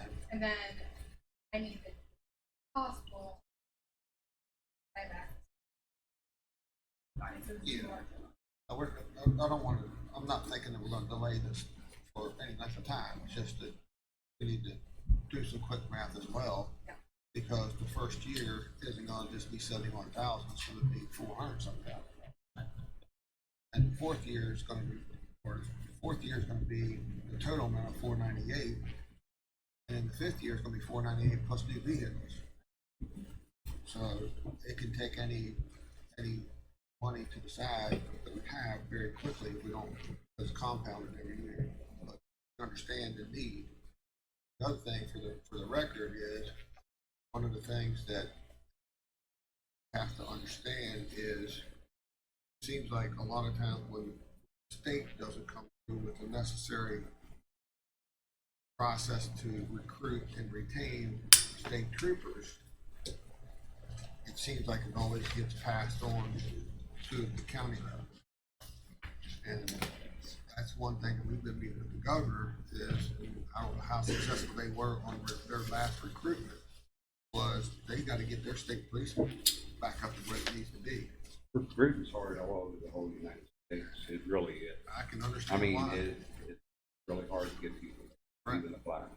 Has it gotten any better, Sheriff? I mean, I It understand. did a little bit because y'all were gracious enough at that point in time to give us the salary. I think That helped a lot. It helped retain the officers that I had when I first. You don't know how much that salary increase helped retain the officers that we. I think what happened over the last, I guess it'd be over the last 10 years at the federal level, you know, has changed. You know, from some not respecting the officers to where we are today. They are respected. Hopefully we'll see some of this stuff turn a little bit for the better. But we won't never be able to replace deputies. They'll never be able to replace state troopers with deputies and keep pace. Just won't be able to do it. So, but understand that the county's growing. Yes. And your needs, the sheriff's department's growing, your needs are growing too. Well, we want to continue to work together with you all, and that's our main goal. And when this come open, you know, instead of me coming down here and saying I need $600 and some thousand, you know, we may be able to cut it in half for a couple of years and plan ahead for it when we do have to explode out with the full amount. But we can come up with ways to find them. Just rough figures real quick while we're talking here. It would look like salaries, benefits, and equipment first year right around $397,000. Second year and third year would be approximately $72,000 each year. Then the third year would be, or excuse me, the fourth year would be $280,000. And I'll revise this. No, I'm okay. I got it up here. I just need time to put it to work. The five people are asking, and we know we can't compete, we can't keep up with everything for the sake of this, and we have to do this. This would give us the opportunity to put another deputy on each shift to help with handling of initial calls. This would give us the opportunity to work more on the drug epidemic. What do you mean by working on more on the drug epidemic? What do you mean by that statement? Well, currently, when you look at what we're doing, our guys are going out, we're taking the calls, they work some of these drug cases, and they're working just what the call is on. They'll handle that, they'll make it, sometimes they might leak information, but it might go a little further. Most of the time, what they're handling is just the call itself, that particular incident. The criminal investigative division gets into the larger cases, but we've been so inundated with crimes, other crimes, murders, assaults, malicious woundings, that they've not had a chance to go out and just focus on the drug epidemic. So you're looking more on the enforcement side? Yes, sir. On the enforcement side, I don't like to use the term task force, but we could use our investigators to work more specific on drug cases. Right now, between working the major cases, helping drug units, and going to court, they don't have time to go out and work anything additional if they got these drug cases working for 2 additional manpower personnel will help. Plus, we're getting inundated by CPS, Child Protective, to do investigations. I mean, they're hitting us up, we have to go out and do an investigation. So, I mean, it's just inundated. And you're limited on investigators right now? Yeah. Right now, there's no specific position or, I guess, a duty that these deputies would have to do, whether it be for criminal investigations or for traffic, or it's just an open, full use deputy. They're not specifying what they have. Yeah, they would be. They're not specifying that they had to do one job. No. Chief, are you 100% staffed now? You have all vacancies filled? We currently have vacancies. Yeah. Yes, we currently have 4 vacancies. 4 vacancies. Is everyone that you have on payroll now certified? Has everyone been through the academy? No. We have 2 trainees that we hope to get into the April class. You have 4 vacancies. Is that counting military leave too? No. That's just vacancies. Right. You have 4 vacancies we need to fill, and then we have 4 that are currently out on military. Right, so you have 4 vacancies, 2 that are not certified, and 4 that are deployed. That is correct. So for all intent and purposes, you're down 10 deputies. We're down to about 32 people calculating, Okay. 7 days. That, the hiring issue, the pay raise helped us a lot with retaining. That helped with getting more people to buy. Last go around, we had 31 or 32 picked up applications. 18 turned applications back in. 10 showed up for the testing, and only 4 made it. We just people left and right. New hires. Saturday we're going testing. So I think now that how many made it. Alan, didn't Maryland do a sign-on bonus for? Yeah, there's a lot of agencies A lot of the now, a lot of agencies are doing departments that's doing sign-on sign-on bonuses. Frederick County, Maryland's doing I guess 5,000, Yeah, that's what I say, we're up in to competition 15,000 with that. sign-on bonus. Alright, so I think everybody feel comfortable about putting it back on the agenda for next week for discussion and action then? We appreciate it, because like I said, we gotta get this sent in. Understand. Thank you for your time. Thank you. Thank you very much.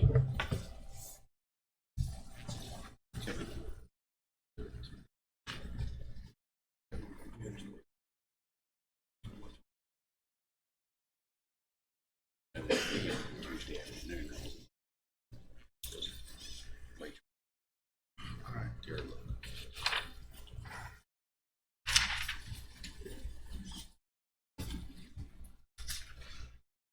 All right, next on our agenda is Gary Wine, IT,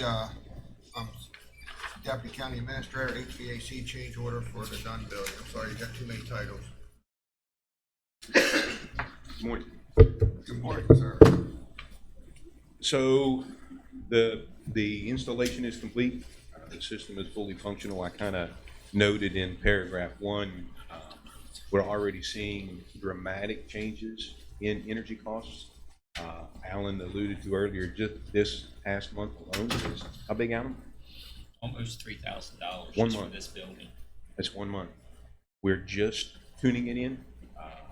I would venture to say through the cold, the fall, spring times of the year, you're going to see $5,000 in energy reduction. We always talked about, or I always talked about, why is this Dunn building? Pardon? Energy cost, was the Dunn building the same as the judicial center, if not more, because of the HVAC? That's exactly right. That's exactly right. And we're already looking at taking this technology and using it over there to drive those costs down. Your ROI on this project is going to be faster than we ever talked about before. So with that being said, one of the technologies that was implemented in this is that every hot and cold water valve now, believe it or not, has a computer associated with it, and we measure flow of water both in and out of the valve. We have had problems since 2009 here. It's been known it could never be addressed. The building wasn't under a contract for service, pretty much was installed, they walked away and handed it to your facilities team, and that's where we were, and we struggled through that from then until the council made the decision to look at renovating and back repairing. in prior to 2010. 2009 was when they finished. So what we have found is both on the hot and cold water side, we have incorrect water flow on the better part of 50% of the building. The building still cools and the building still heats. However, it creates the inability for us to not be able to manage the flow and leverage the technology that's there too. So when we're slowing stuff down or speeding stuff up, it's going the wrong way. So we're bypassing strainers, which are essentially filters in the water lines. On the hot side, our pump, our valves that have 7-year warranties, replacement warranties on them, are void if we don't get it resolved, because the water aren't filtering, it's running through them raw. And on the cold side, the same instance. However, the cold water is treated with glycol, so it's just like that in your car. You have to filter it, but not to the same extent you have to do and deal with scale and things on the boiling side, right? The cool water fixture is a pretty simple process to looking at it. Basically, we have a 6-inch chill water line that comes in the building down in my department, and it goes through one riser right there on would be the northeast corner. At that riser, it is absolutely plain as day. Downstairs, the return is this pipe. Goes over, does a 90, goes upstairs. When you go upstairs, that same pipe is labeled return instead of deliver. Yeah, they're flipped right there. Therefore, everything from the second floor up to the third floor, as well as what we call the story floor, flows backwards. So it's a pretty simple fix. They change them right there, and everything inherently past that is resolved. Pretty simple deal in our mind. Now, you have to remember how much glycol has to be drained and how much plumbing has to have, but it's all in one place. It's all in one area. There are 2 anomalies to that out of 41 that they have to go to the actual fan coil units and repair. So in 3 spots, they essentially fix 33 problematic fan coil units. That's on the cool side. On the hot side, it's everywhere. So they come out of the boiler and go into a manifold and then deal with risers and such throughout the building. It is not uniform. You could have one plumbed correctly. You could go 2 fan coils right down the same line, and they're plumbed back. Hot water bypassing the strainer, going into a coil, looks just like a radiator, looks like an egg coil at your house, except it's square. And we're pumping dirty water, unfiltered water, and through that. So that one is a bigger problem. They have to deal with 33 individual instances where the valves very well priced change order. It didn't start there. It started at and got it down to a more palatable number. But in my opinion, we have to fix it. I can tell you that the 42 confident in route. First, they thought maybe it was some clarity issues, wiring, mechanical installs In the building and stuff. It's exactly what they did. And they replaced on a spec sheet, put the smart energy valves in, where it really came to matter. Although bypassing the strainers and filters is huge. I mean, there's no valve going to survive, especially with it. Now it does matter because every fan coil unit, both hot and cold side, have a valve that the fan coil unit expects. Let's just use the one that feeds my room. It has a manufactured 12-degree delta T from the in coil to the outside of the coil. The computer system that runs the building historically would say, this office suite is cold. Or hot, excuse me. Let's make it cold. We need to take it from 76 to 74 degrees. And said, okay, let's get. So you might see a delta in that we make 46-degree water. It may have been flowing from 46 in, maybe 48 out. 2-degree delta. Complete energy loss. It's designed to have a 12. Some of our fan coil units have 20-degree delta T's. So now when the computer system says, okay, that office suite is hot, cool it down 2 degrees. The computer system says, okay, I want 100% cool it down. The valve says, okay, awesome to watch. I showed Mr. Whitaker. You can tell it cold water as much as you can, and it says, okay, but I'm only going to give you a water cold enough to let the delta rise 12 degrees. That's where your energy savings is. If we're not wasting energy with the water passing, we're not moving the extra water, we're not running the chiller to make the extra water, and in month 1, you've knocked off almost $3,000. Trust me when I tell you, as it continues to go, you're going to watch the energy savings fall off the charts. As we get more, we'll throw it in here one afternoon and we'll display it, show you. It's really cool. Yeah, we're talking chilling in the wintertime, saving $3,000. What imagine what's going to be like in the summer. It will be amazing. So the old system that we had have those valves that didn't matter whether it was going backwards or forward. It did not just open and close. And your supply pump ran. It's like a big loop, even though it was feeding the wrong way sometimes. That's exactly right. That's exactly right. And you had a 50 horsepower motor that was on wide open, moving 300 gallons of water per minute all the time. When the valve opened up, and some people would say, my office, what's that squealing noise? It was the water flying so fast and the valve at 30%. Well, you could imagine moving that fast. Now you can ask your people who live in this building, hardly hear it, although Penny's hot, so I've got to do it. Yeah, there's probably honest mistakes when they're hooking things up and maintaining and doing, not knowing which one's the in and which one's the out. The system's got to be shut down in order to hook it back up. That's right. So this is set to identify all of those so we can, again, leverage all of the technology that's in the valves. Is it a mandatory change? No. Our warranty will void on the valves, and the valves are $5,000 a piece, and you've got 86 of them. So it's a dice roll. But you budgeted $1.7 million for the project during the last budget cycle. The bid came in at $1,640,706, which is paid in full. That leaves $59,294 left over in funds that you budgeted for the project. What we're asking is that you approve us to spend that, but we need another $21,255 to fix the problem. You've made a considerable investment in state-of-the-art system, us to truly capitalize efficiencies of this unit. We really need. And as Gary mentioned, we will see the return pretty quickly. We have the funding. Even without the state budget revision that you made today, there's money in that capital account to fund it. So 5 months at the rate we're going right now will pay for this change. Yeah, well, that rate is only going to go up as the weather warms. Yeah. Next, I'm just using what we're dealing with today on safety. yes. We're looking to do this sometime. We'd do it. They still have equipment and stuff on site. They're staged to get right on. Yes, we would want to do it sooner than later. All right, so I need a motion.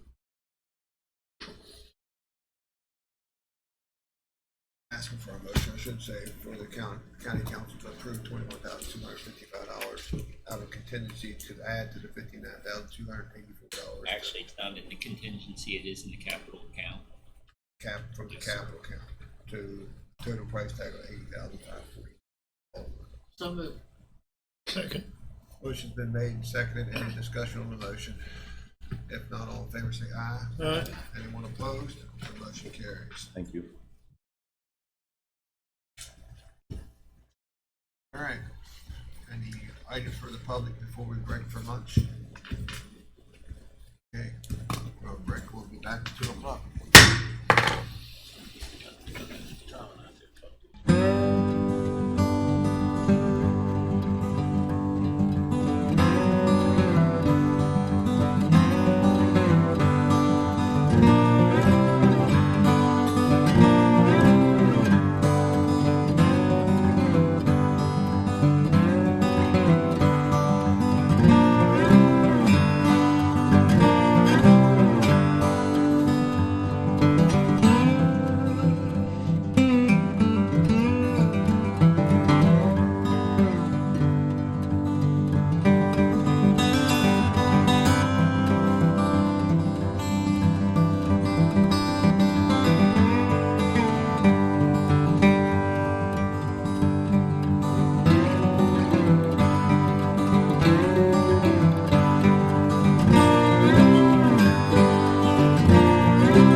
Thank you.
I shaved my legs for this? You're on. Wow. See what we gotta put up with every time. All right, we're back in session. We need to call to order the Board of Review and Equalization. So we are starting out another year. Yes. You have your book to present to us? Yes, yes, sir, we do.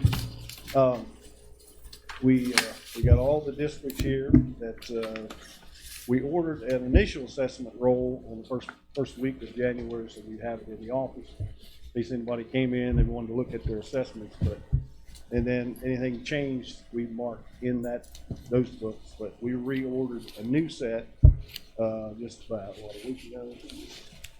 So this is a brand new set, but anything that changed since last week, we put in there also, so. That's an update set of, assessments, current for the 2020 tax year. How many And letters of increase, of the 10% increase that you sent? we sent out a little over 4,000 this year. What districts? Well, they went all over. All the way to the, Yeah. Yeah, anything that goes up 10% or more gets an increase. Well, It's yeah. not like we do a district each time or every 3 years. It's just every year. Any 10% increases, they get a letter. So You got it all wrong. General Johnson said everybody got a 10% increase. I read that factual right out of the newspaper. Well, good. Everybody he assessed. Yeah. He only assessed a third of the county.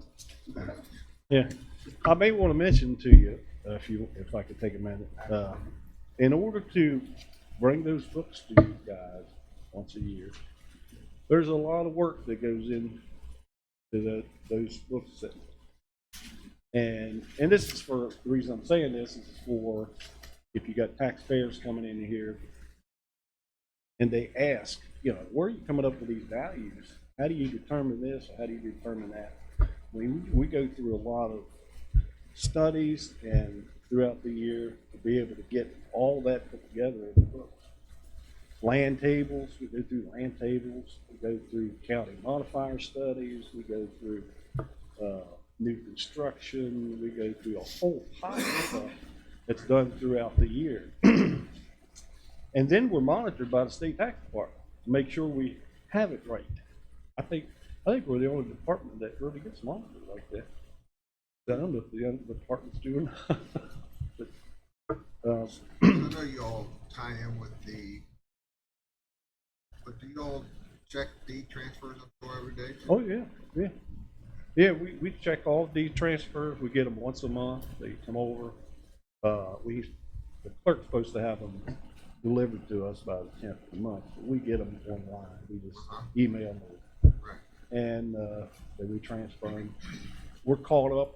Actually, July 1st cuts off the date for the next tax year.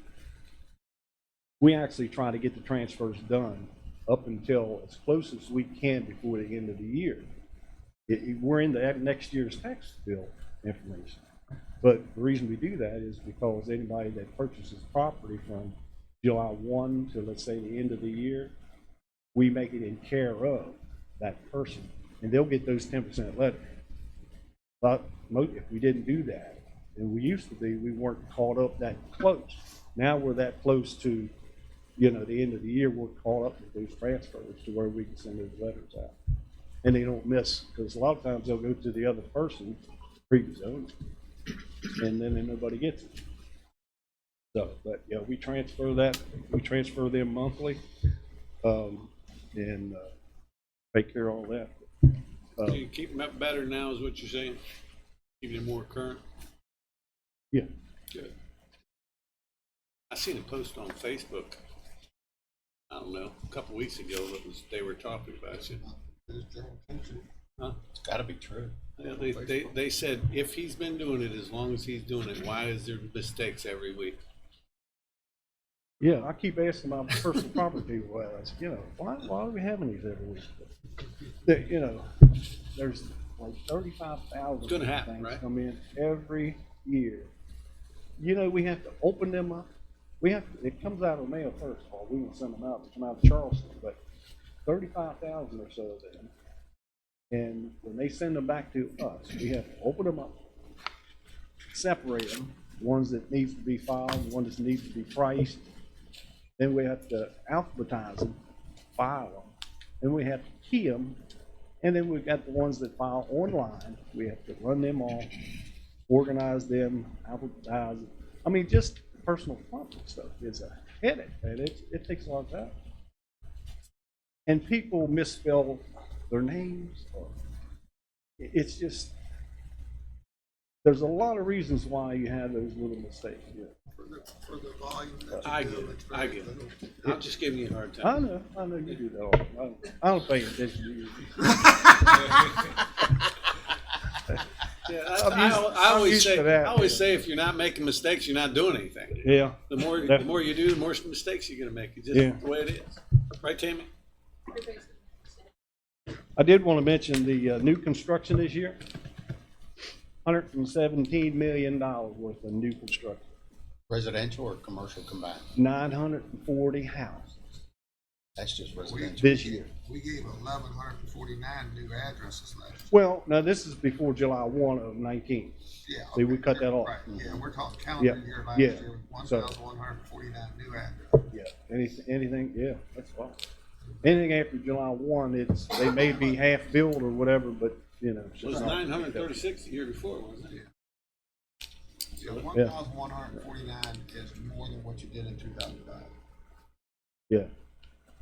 Well, actually, new construction, I checked back, and traced back 5 years. In 2015, we had $53,000, I think, in new construction. 53 million. I mean, we had 51 million in 2015. 2016, we had 53. 2017, we had 58. 2018, we had 97. And last year, we had 111. This year, 117. So Did you hear it, from, Norman? It really picked up when Trump got in office. oh, he's doing wonders. Yeah. He's, you know. I don't want to get no one into that. I'll read his Facebook stuff. You know. You'll never see me write anything good about it. I know So that. stagnant there for 8 years. For 8 years. You know we were. And it's like turn the faucet back on. He will go down as one of the best presidents we ever had.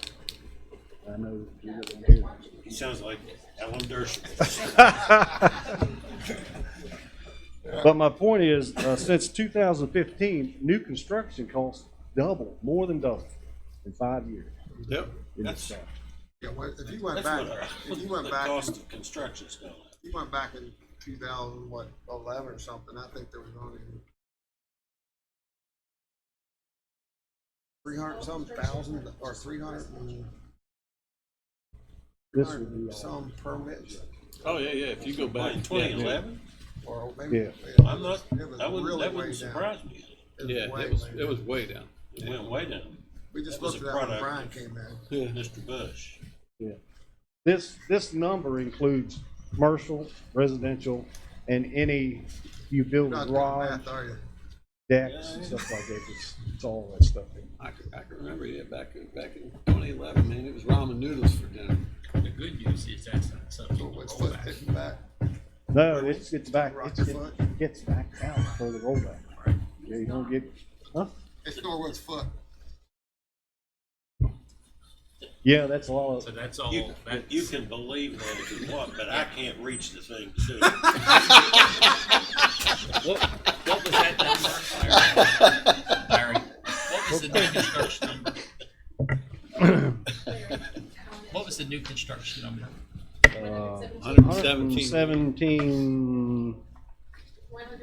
117, 611. 611. Yeah. And like I say, at the end of the year, when we get monitored, you know, we have to pass this sales ratio report. In other words, based on all the sales in the county. When we do our, you know, we do our studies with the sales and how we're matching them up to the actual market. We're right in the 90s. And we pass that every year since I've been.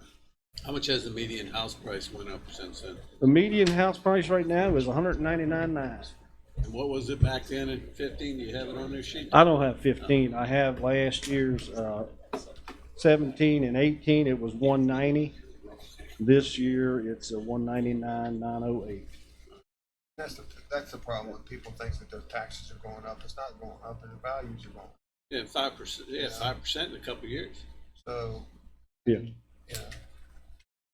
And the legislature doesn't let the tax go more than 3%. Yes, but the value, yeah. In any year. I don't know if you're familiar. You probably are, but you know they're really working on trying to eliminate that business personal property tax. Oh, yeah. They're trying, but they don't know how to make it whole. Well, You know what they did though?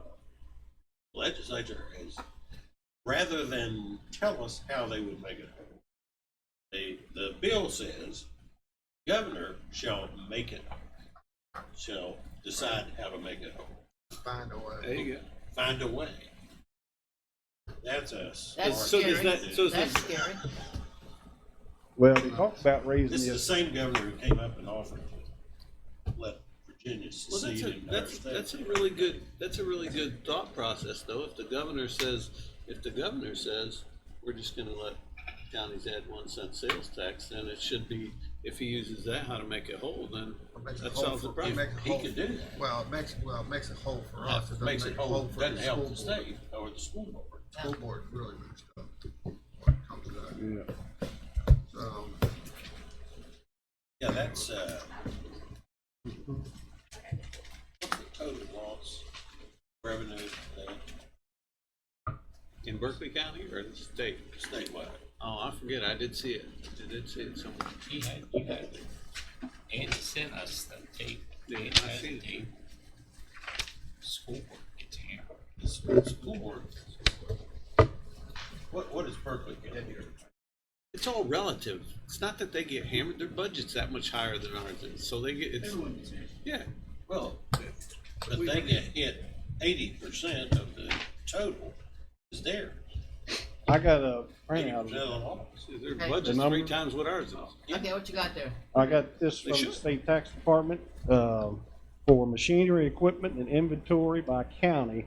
It's a list, so Berkeley County, the county impact, if they eliminate the business personal property, would be $639,057. The municipalities, which would be Martinsburg and Hedgesville, $135,658. The school board would be $889,666. Total of $1,664,381 for Berkeley County. And you know what that does not include? It does not include the pilot payments, right, and that's which would be lost also. right, and that's the thing. Even if they took a snapshot of it today, that would work out really good for the counties that are losing population, losing economic development. But for somebody that's prospering as much as we are, it's only going to hurt us in the future. They're not calculating, and they're looking at it being the same. We're in the minority, though. Definitely the minority. All right, so don't we have to accept his books? Getting off my mind, start really. Well, I don't think you have to accept it. They probably, well, you can accept it if you do. Be cautious. Doesn't hurt to have a motion to accept the books from the assessor. That closes the books until you make a change. Right. Well, we'll make that motion. So moved. Second. Motion been made by Ms. Long, seconded by Vice President Delier. Any discussion on that motion? If not, all in favor say aye. Aye. Anyone opposed? The motion carries.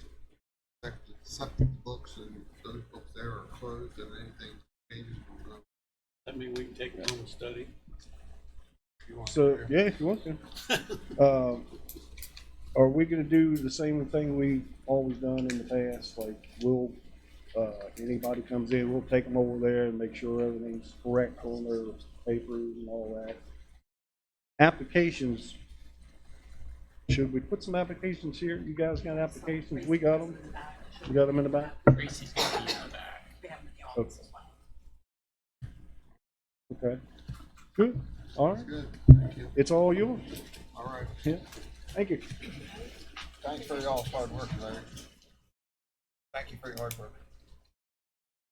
All right, next on our agenda is Tim Zaya, Community Correction Director, budget presentation for, year 2020 and 2021. As Tim's moving forward, this morning I mentioned the new information that you were provided in the form of this spreadsheet. In Tim's particular situation, I added a third box towards the bottom, which actually, yes, he is special, which shows you all the grants in the funding. I've seen that. So that you know, particularly when you get to his the DRC budget. Matt's already looked at that, I seen. Has grown quite a bit, and that's because so many of those positions are grant funded. So just thought so that as you look at the change in budget, you can also see that the lion's share of particularly of the DRC and all of recovery services is covered by grants, correct? Yes, sir. Okay. All right, I guess. 3 budgets to present. Yep. I'll start with Day Report Center. Okay. Or do you want me to start somewhere else? You start where you want, Mr. Zaya. I think it's in their Home packets. confinement. Home Confinement, confinement's the first one. Okay, we'll do that first. It's 705, 731, and then 80. Okay. Home confinement. Shift my thing. Home confinement budget,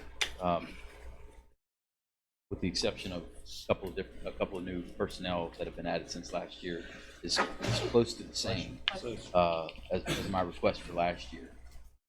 Very close to the same. The only additional request I have from last year is for $2,000 to be added to line 214 for travel.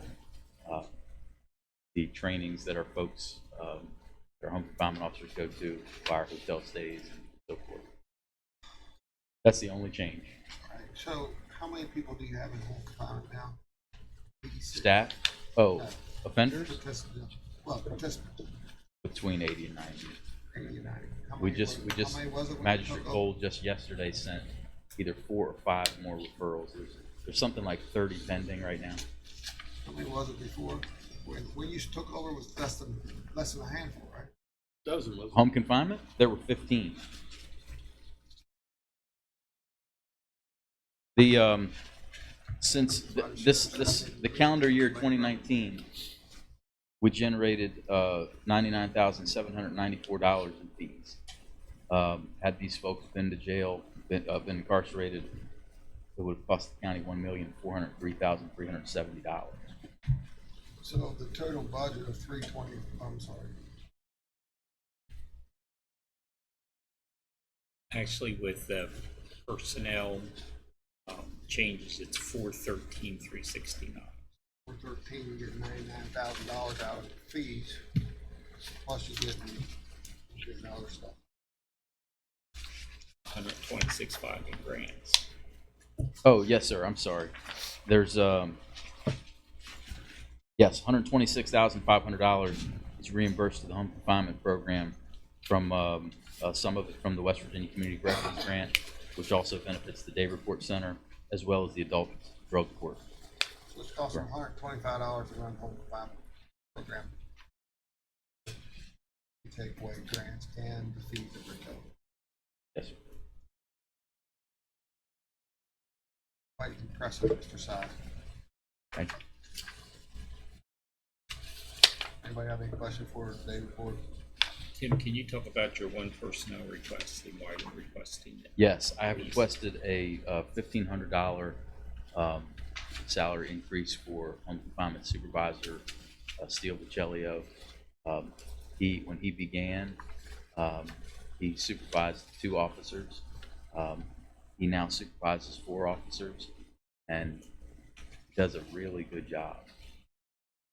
I believe that $15 salary increase is appropriate. And we looked at the home or the internal equity between recovery resources for what you just recently approved for the recovery resources supervisor, and also with the supervisor within the DRC. So this would actually level out the internal equity within that division.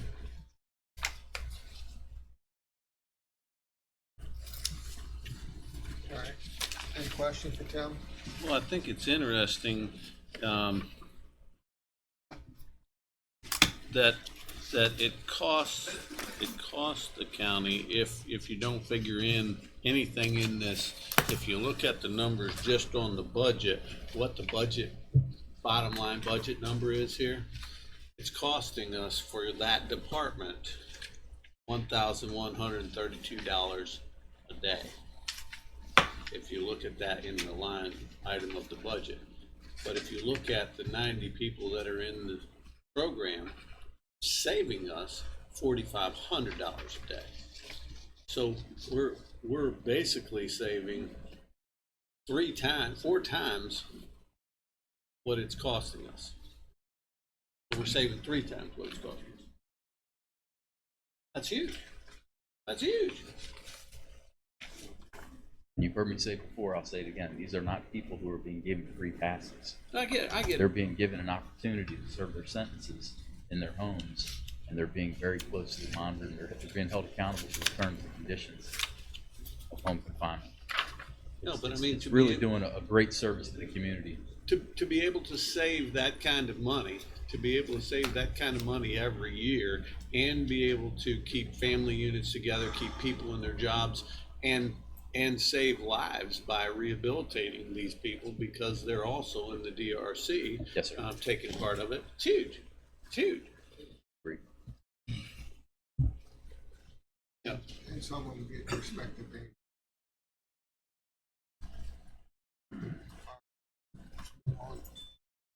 Day Report Center.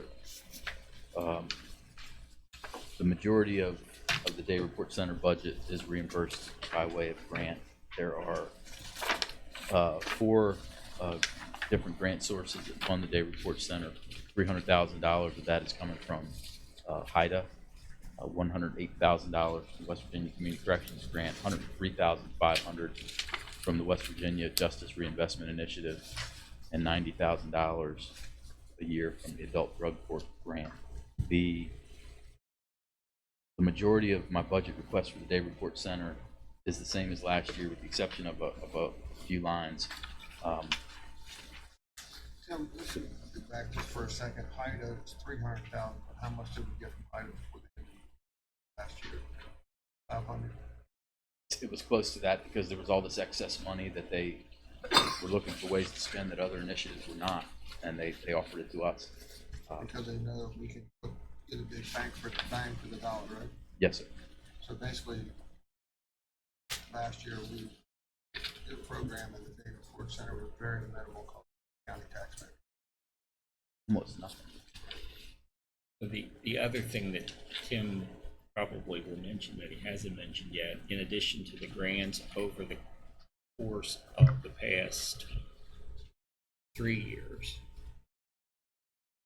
3.5 years, he's developed some different revenue sources through drug testing, for DHHR and transportation costs for logistic care. Also some additional fees from adult drug court, parolee reimbursement. That's about $350,000. Yes.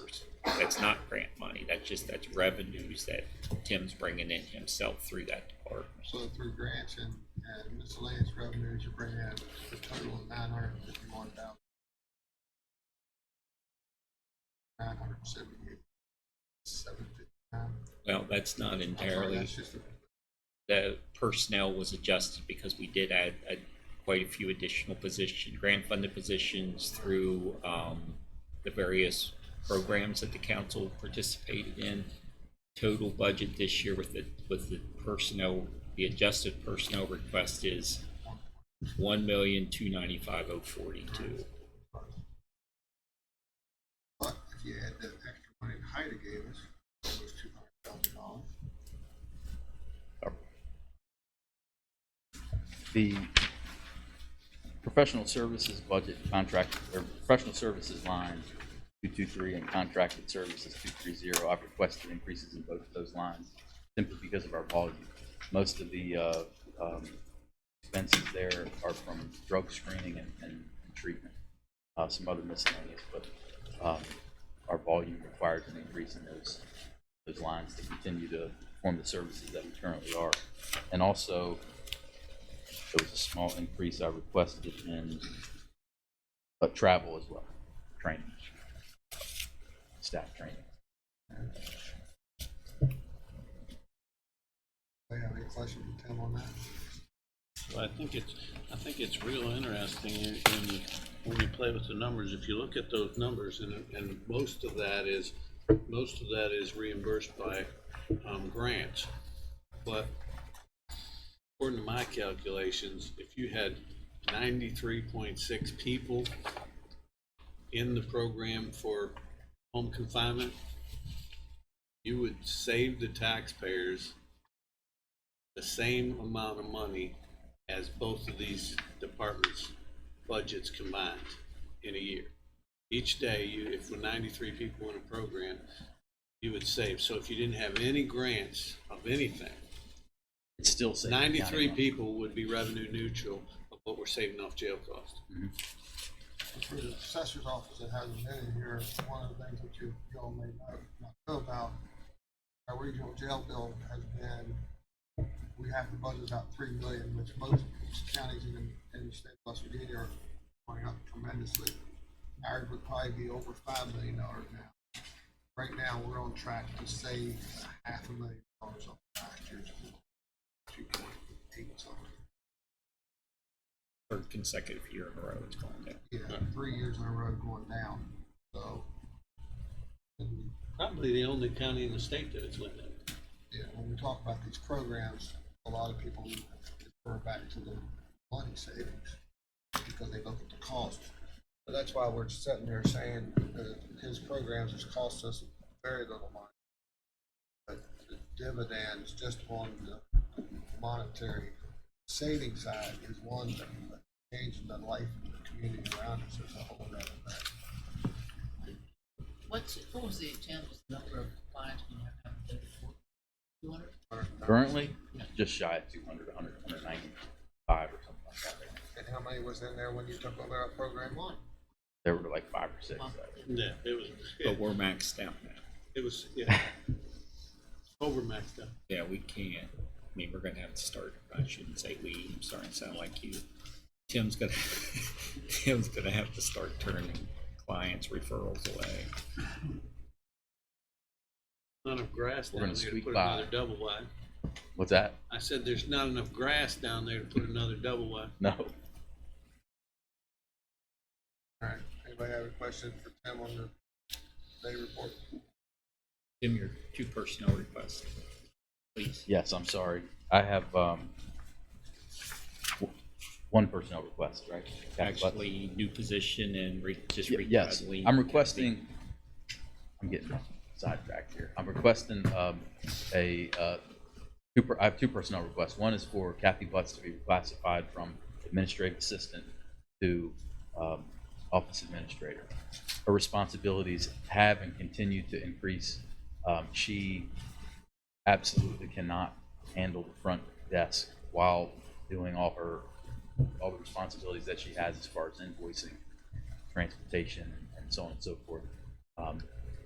We very much need a person that can answer the phones and man the front desk, taking payments from people on home confinement, contacting case managers as people come in and getting a drug screening lined up. There's just way too much on Kathy's plate. She can't keep up. It's unfair to continue to ask her to do so. I've requested a new position. I can't remember the classification. It's administrative assistant 1/receptionist. Yes, sir. And Doug, if you remember when we went through the design of the new day report center, which will be presented to the full council next week, we actually built the front area to accommodate this request. Those are my two. I'm gonna sidetrack you this time. I think I'm on track. You okay? Those are my two personnel requests for David. Okay, so moving on to recovery resource. Recovery Resource Center. That center has been under county council office since it began back in 2016. The department has grown, so Alan has, I don't know the language there, Alan requested a. We've decided to break it out as its own call center, only because we are in the process of adding 1, 2, 3 more full-time positions under the pardon me, JOTIP. Yeah, the JOTIP grant, which is the grant that goes into the schools. So that'll give us 3, 4, 5, 6 full-time and 1 part-time position. In this department will be 100% grant funded. It's easier for us to track the grants and to better measure the expenses associated with recovery services. Now, if we break it out, when we first started, if you remember back in March of 2016, we only had 1 employee with no grants. So we thought at that time it was best just to put them under 401, which is the council's department. But now, because of the growth and because of the grants that are involved, we're recommending that it be made its own call center. And only 2 lines, I've requested 2 lines under recovery services, and that is training, some $3,000 for training and education and $10,000 for supplies and materials, and those are both reimbursed by the grants that we have serving that program. So it truly is a 100% grant funded department.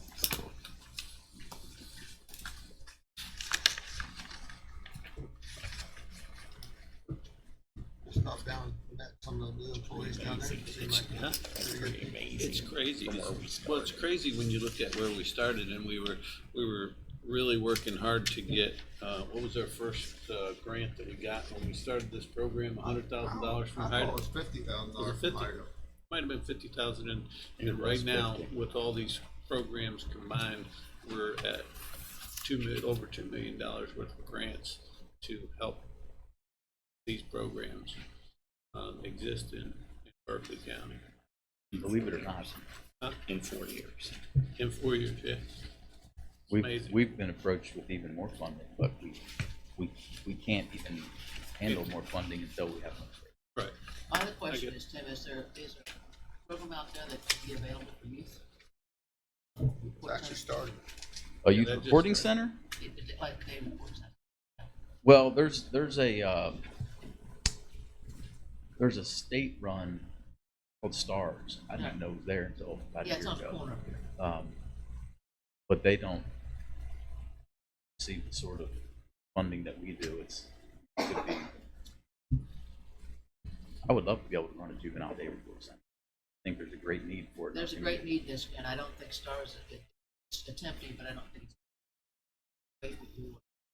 The problem is if you did that, it'd be in a separate, location. It could be in your building that you're in now. Yeah. It couldn't be in the same building, that's for sure.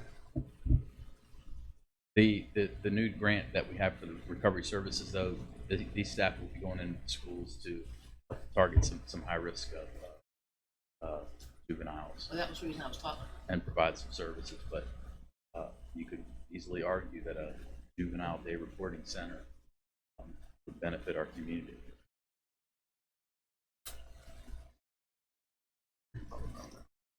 What's your name, getting into schools, because we're going into No, I'm schools. talking about a day report center because the number of kids that are on the edge, and I think because of the positives with education and everything, getting these people back in the neighborhood. You know what kept Jim Whitaker and I straight?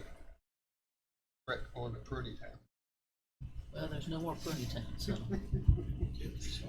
You don't straighten up, you're going to Prudy Town. Weston, probably, that's probably one. That's Something near probably there. one when they tried. That's the higher level one. Weston's the higher level one.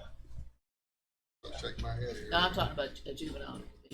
So that's That that's would where I am, have Tim. been, Princeton would have been juvenile. Period. Amazing, Full-time. amazing. Did you have, I had no idea 4 years ago that we would be here today. I mean, it's, you know,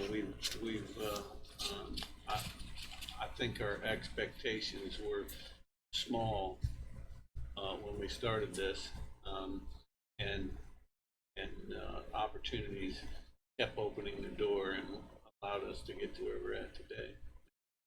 It's a very good thing for the community. A lot of the residents don't realize how well these programs help the residents in the community. Yes, agreed. Agreed. We're blessed to have a lot of people who believe in this sort of thing. Starting with you all, but our judges, our prosecutors, probation and parole officers, everyone is supporting this effort. It's working. It's clearly working. You cannot incarcerate drug addiction out of a person. You put people who have drug problems in jail all day long, and guess what they're going to do?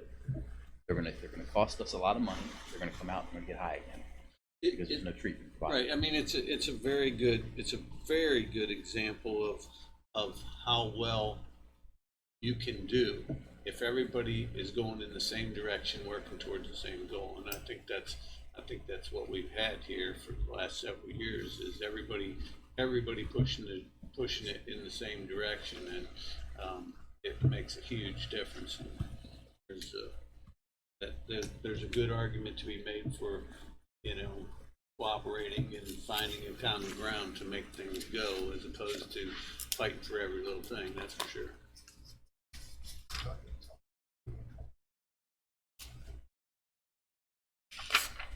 I think a prime example of that. And he said I looked like I was down a little bit, and one of the reasons I'm down a little bit, and I didn't tell Penny, one of her friends in high school passed away last night or early this morning, and always been in and out of drugs, big time. And last time I spoke to him, he said, "Coach," he said, "I've been clean for 5 years. You realize that I've never done anything for 5 years in my whole life?" And he passed away from complications of pneumonia. Clean. Pretty impressive. He was giving back. Basketball.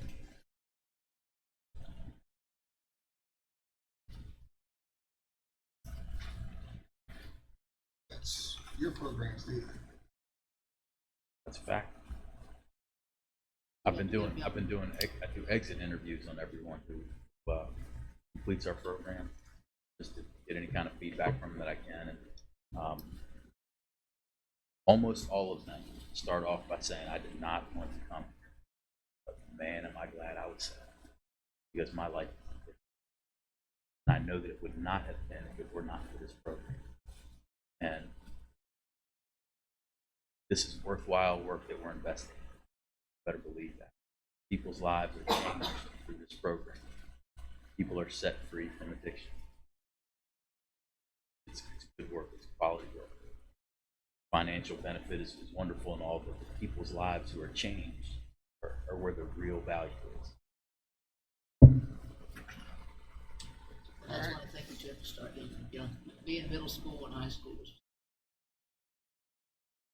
I think one of the things that would be so good for us to start, I think this is the outreach to these children.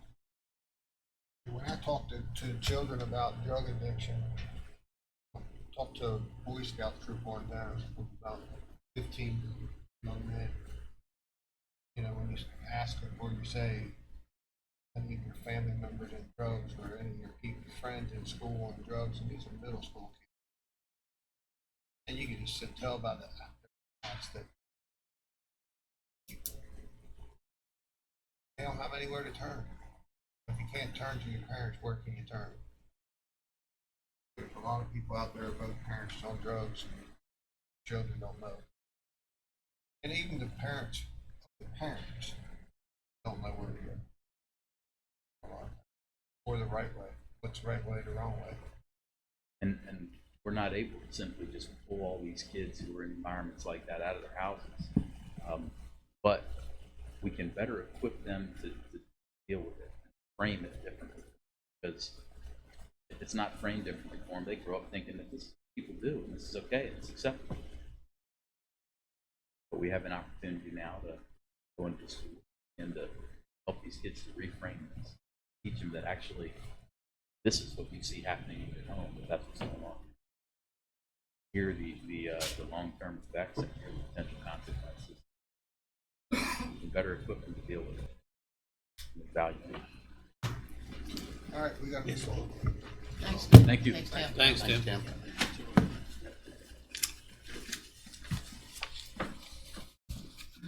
All right, we have a board review equalization applicant, Centerpoint Bible Church.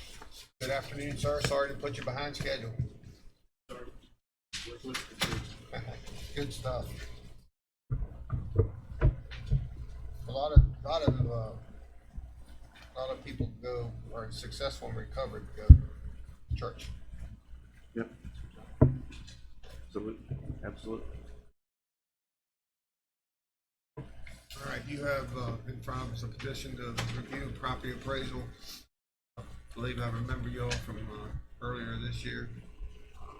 These are probably all down there on Jackson Drive. Yeah, that's correct. You want to go over your case a little bit about how you feel about the appraisal and where you think it should be? Right. So the assessed value right now is $1,161,000, which would put it the value, I think, the appraised value around close to $2 million. 1,935,000. I think. We purchased the property for $1,175,000. We signed a contract last June and closed in October. And we had it appraised through that process of getting financing, and it appraised at 1.485. So this is because we're not, taxes are based on what it was July 1st last year, so we're kind of stuck with those. We've already paid $6,000 worth at closing, and we're facing another $25,000 for next year. So I'd like to see that reduced amount that's in line with the value of the property. I guess there's a lot of things to look at in value. You have the assessment value, you have a market appraisal, and you have the price you paid for it. Right. All three of them being different. Anything else you'd like to say from the assessment? It was a true arm's length transaction. We had no relationship with the Henrys. They don't attend our church. I've met Alan just before the past, so they weren't doing us any favors. Just by chance, we actually found the property. We were actually looking at the building 2 doors up and called Justin about a lot beside of it for future parking, and realizing it was way out of our realm to be able to do. And 2 days later, the VA told him they were moving out, and he just happened to remember me calling him. He sent me a text and said, "You're interested in another building?" So it was a real godsend for us. I mean, our church has been in Spring Mills area for 11 years, 2008. And, we're anxious to get back there. We met in school, in Spring Mills Middle School, for a lot of that time. That came to an end last year. We're now meeting at Faith Christian Academy, but we're anxious to get back there before those next 3,800. Did you also have a piece of property over by the school? Yes, that's under contract. So you're friends with Christian? No. See at River's Edge Church? Christian Church, around Southern Route 99. Oh, one of our other pastors is, yeah. Somebody talked to him. Yeah, yeah, because our plan was to build there across from the soccer field. Right. With everything that's happened down there, it just was way out. You have, the appraisal that you had done, do you have a copy of that? Yep, it was done by William Bowe. Is that your only copy? No. Should we have a copy? Sure. You want a copy of the closing statement too? Don't do that.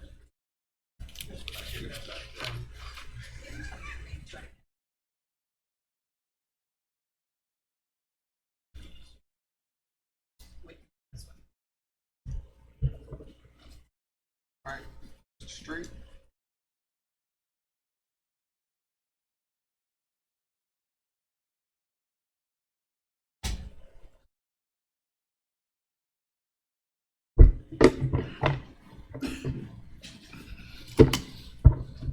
You can stick around if you like, unless you're, He's giving you rebuttal. He's gonna give you, Your rebuttal, Steve. he's gonna say the county's side, The assessor's. assessor. Well, he is working for the county.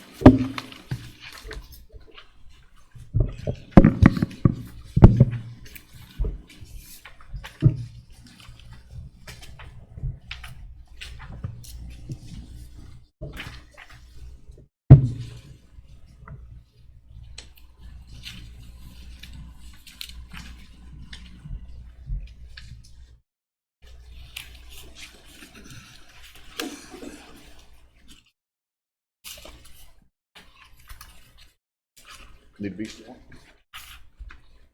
right? You need to be sworn. Huh? Sworn, be sworn. I'm sorry? Sworn in. Yeah. You should just want to. These were the testimony that God gave us the truth, so we can let the truth help you out. I do.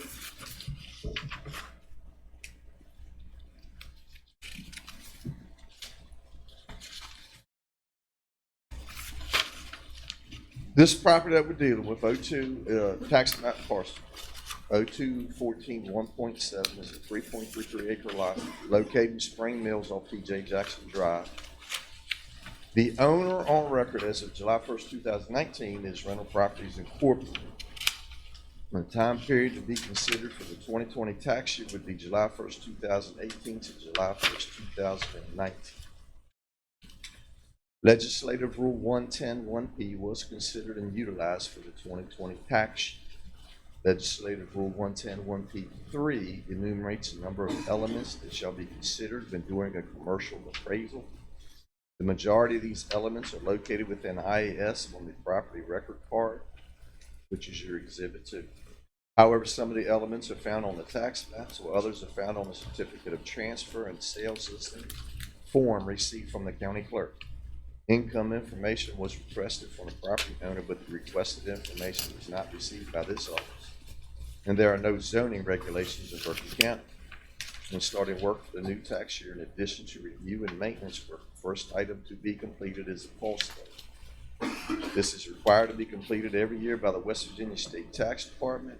We typically obtain the cost of new construction from either the contractor or the property owner, but in some cases, if neither party is cooperative, we have obtained information from the city of Martinsburg. Berkeley County does not require a exact building cost. The Berkeley County cost study for the 2020 tax year yielded a modifier of 2.08. Once the cost study is completed, we use sales to do a land study. If the property has improvements, we do a land residual technique. We back out the improvement value from the sale price, and the remaining amount should be attributed to the land. The land study for neighborhood 9250, which encompasses where the subject property is, did not show an appreciable increase from the previous tax year. For the location code 4, shall we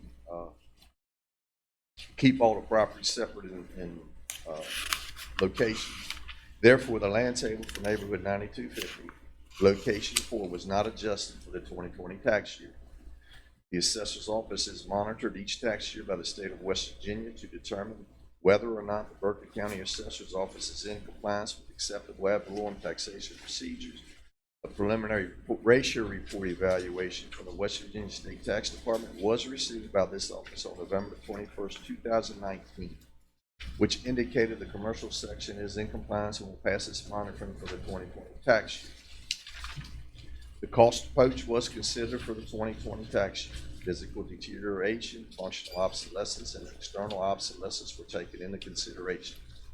Based upon the definition of functional obsolescence and economic obsolescence, our office did not believe that any adjustments were needed other than normal depreciation on the improvement.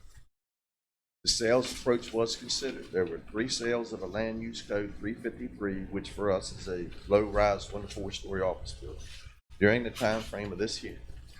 And photos of that are in your exhibit with exhibit number 6. Sale 1 was 40 Compass Points 06371 Social Security office is located out there.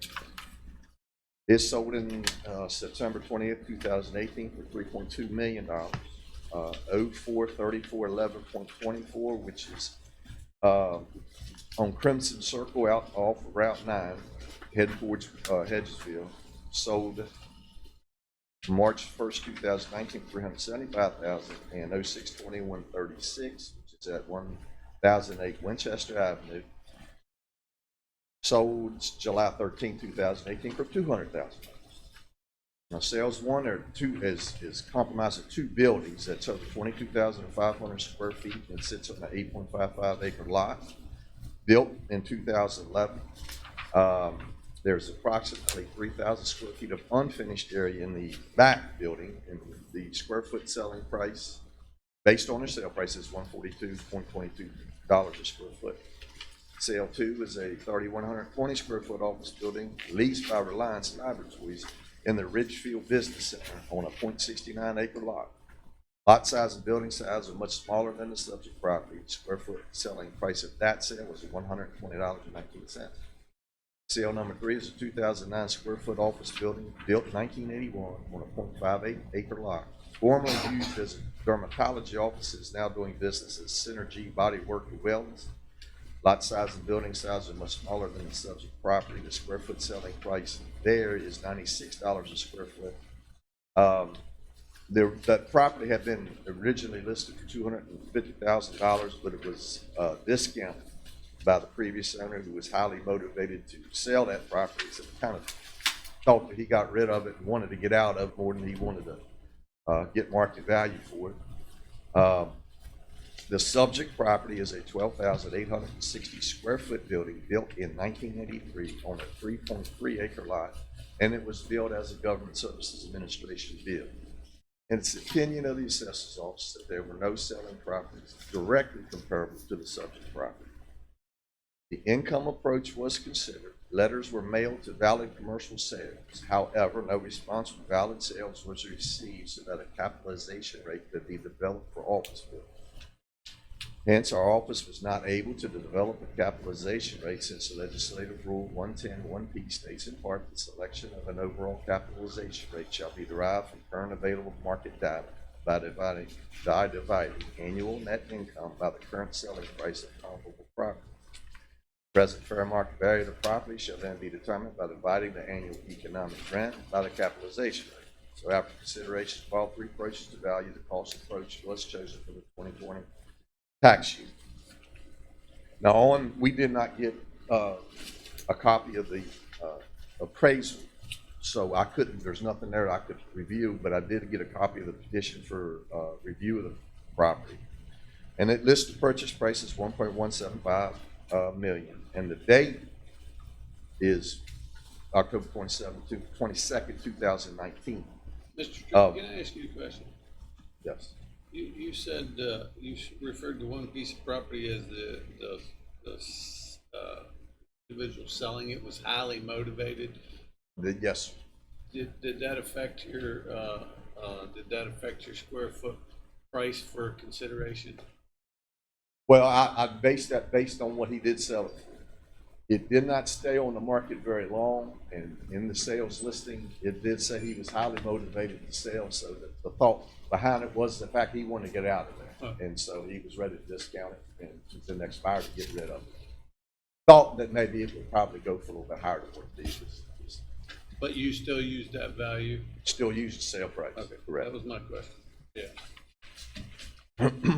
So as the purchase date falls on October 2019, that would be out of the timeline to be considered in a sales study by this office for the 2020 tax year. So in order for it to be considered, it would have needed to fall between July 1st, 2018 and July 1st, 2019. That sale would be considered now for the 2021 tax year.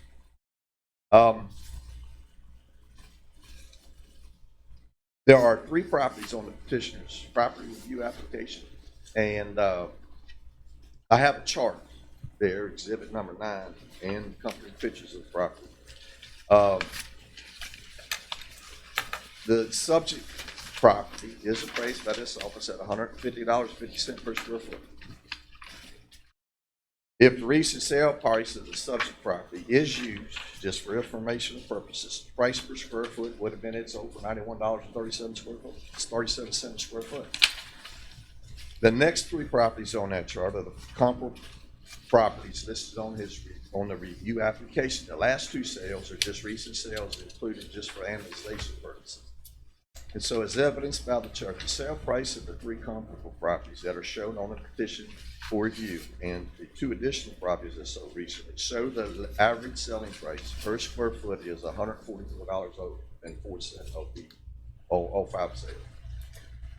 So if we were to take the square foot of the building and multiply it by that $144.04, well then appraisal would be $1,852,544, which right now we are a little bit high because we're priced at $150.50 a square foot, but we're well within 10% of what that would show with those selling properties.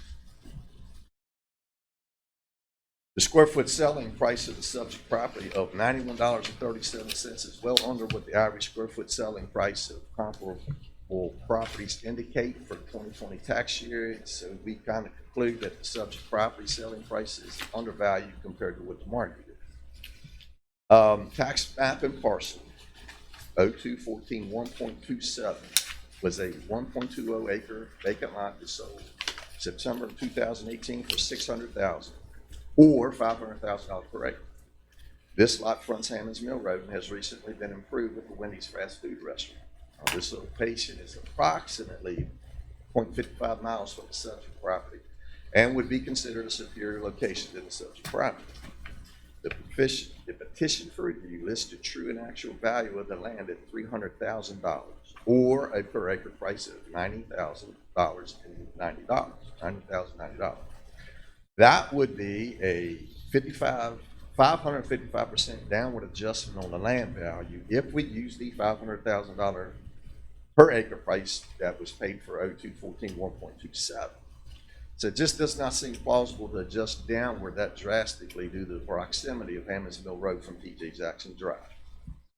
Information received from the respondent to our office confirmed, and sir, if you're still here, if I'm wrong, let me know. But, yeah, from what I was told, that the sale was not exposed to the market, but was a direct sale from owner to buyer. So call made, somebody knew somebody was looking for something, and said, hey, do you want this deal? We kind of don't count that as true arm's length transaction unless it does hit the market and is exposed out there for a period of time. In summary, the assessor's office cannot use the sale of the subject property in the sales study due to the date in which it sold, which was October 2019, which is outside of the time frame for this hearing, tax year 2020.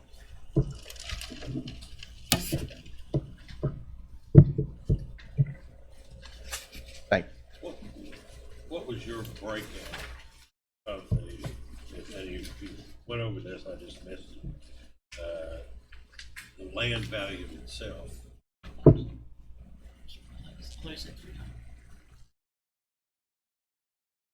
The land value of the property. The land value is valued at right now at $860,100 for 3.3. That's currently what we're appraising. But you also used the land sale of an acre of $500,000 at 0.55 miles. Just to show that a land sale close by did sell for much more than what on the respondent's application, they put the true and actual value of the land at $300,000 completely. Well, if we have a $600,000 sale, about half mile away, I don't know that we can discount that land behind it that much to feel comfortable. Which I think the private land value does carry a little bit more than what that $300,000. What shape is the building in? Well, unfortunately, with most of the GSA buildings, because of the security around them, we don't really get a chance to get close enough. From outward view, it seems to be about average condition. It was built originally back in 1993, so there's no doubt that, time, they just don't want any building. Masonry. They're just brick building, yes. And the pictures are accompanied in your package, so you get a chance to. But it was a GSA building. We talked about it before. GSA buildings generally are just a little bit better than what most. So you haven't been able to get inside the building? No, sir, haven't. Is that something that you'd like to do? It is helpful to do that, especially if there's a question on value. It is helpful to do. Sir, would you be willing to let him see inside the building? Sure. Absolutely. You want to swear him in now? Yes. We Yes, need to swear and you Just in. a couple things as. We need to swear him in, I'm sorry. And she's going to, when she's. lied before this? Please swear the testimony back to give us the truth, whole truth, and nothing but God. And that the previous testimony that you gave before you were sworn Yes. was Was true. the truth, whole truth, nothing but the truth.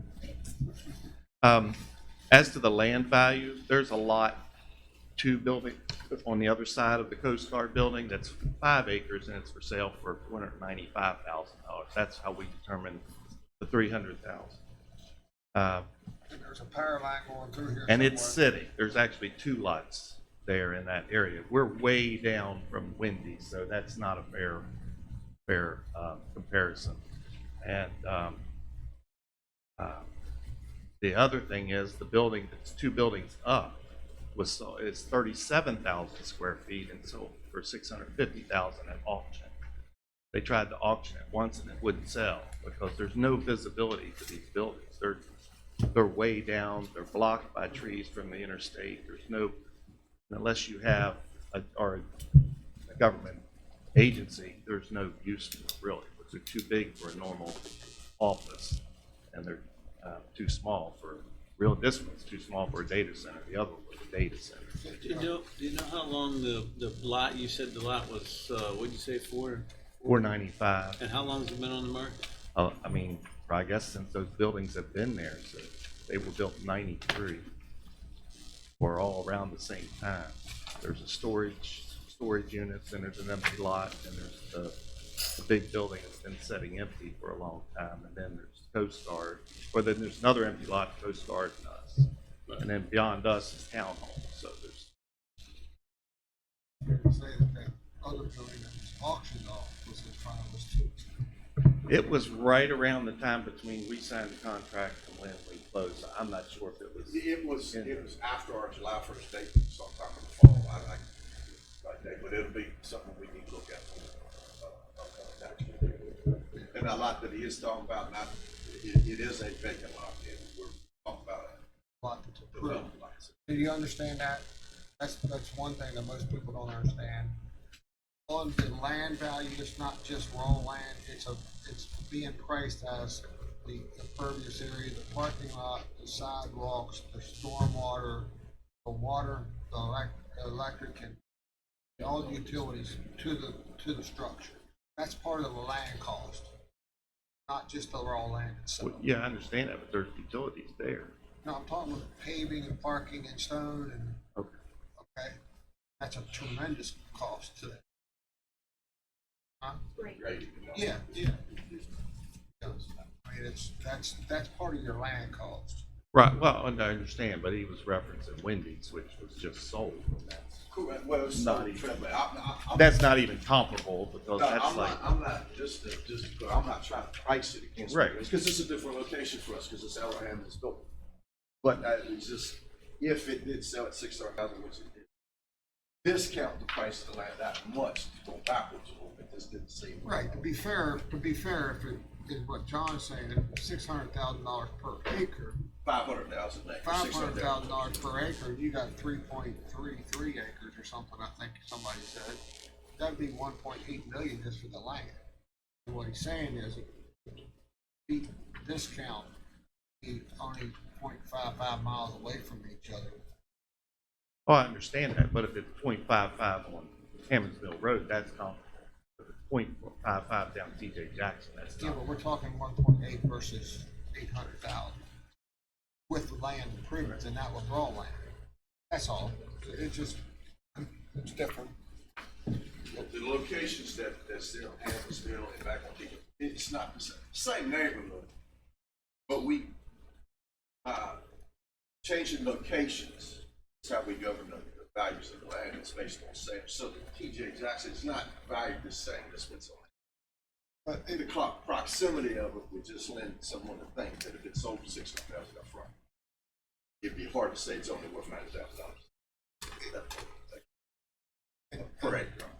And Wendy's, if it was $500,000 per acre for there, probably about $900,000 in land cost today with all the improvements per acre. Right. Yes, it will, yes. This was actually 1. Yes. All right. Thank Well, you. I, you know, it's possible to consider that other building, because it's more land, a bigger building, and it's $20 a square foot. It did. Unfortunately, I do So know, you know when the sale on it. It's a bigger building, bigger than what you guys got. And so, So, We'd I like mean, you to it's play hard to less. say my lot's worth $800,000 when that whole building and lot sold for $650. So, I mean, that's a stretch. By any estimation. you'd have thought yours was sold a whole lot less. For me. Okay. If you All right. think about that. Thank you. Thank you, Steve. Thank you, Steve. Just to remind you, John, we need you to be outside of that microphone when you. Yes.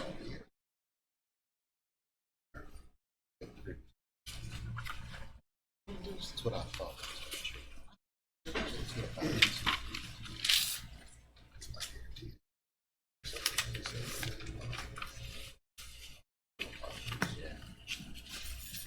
Okay, next on our agenda is Heather Ways, Planning Director, Budget Presentation for 2020-2021.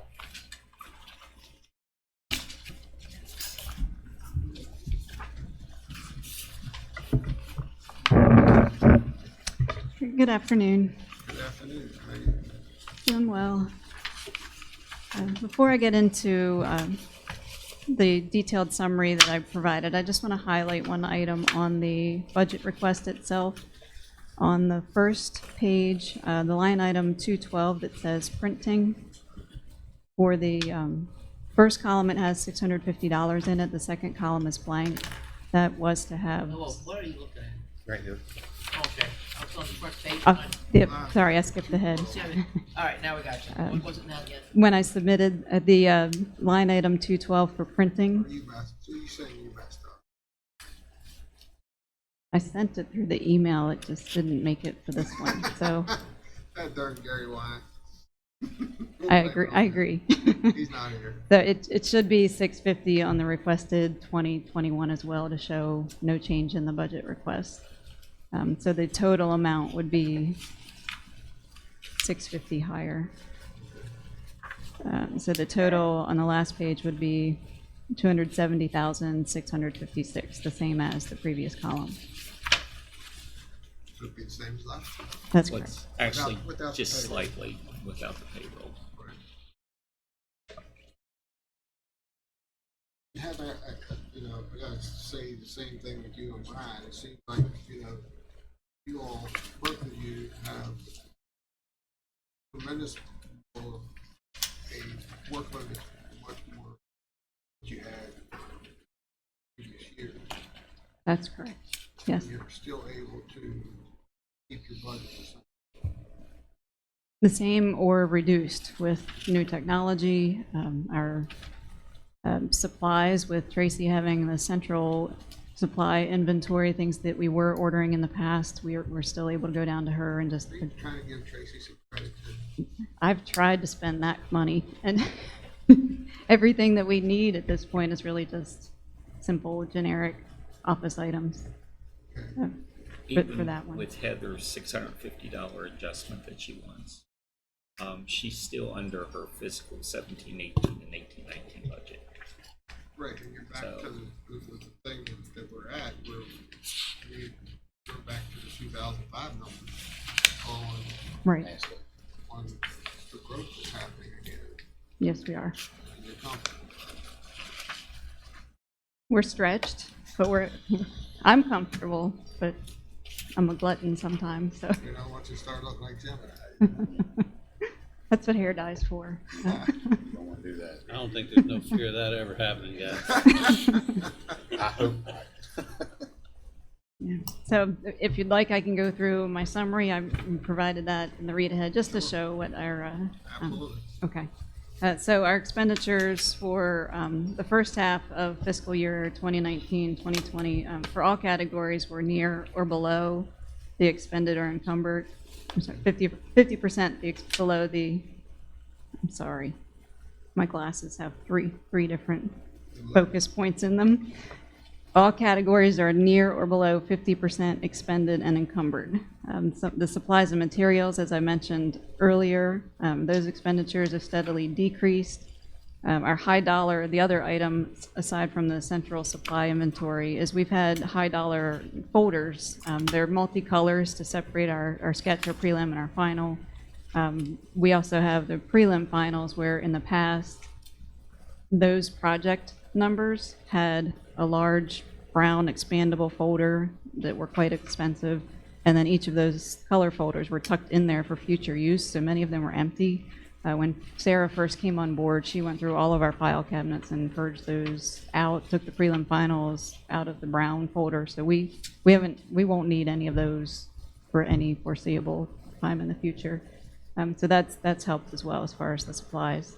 And then we're slowly phasing our engineers and surveyors away from getting hard copy letters to the email letters. So they've been getting them anyway, and we've sent out the duplicate in the mail, and we've just been slowly phasing out of that.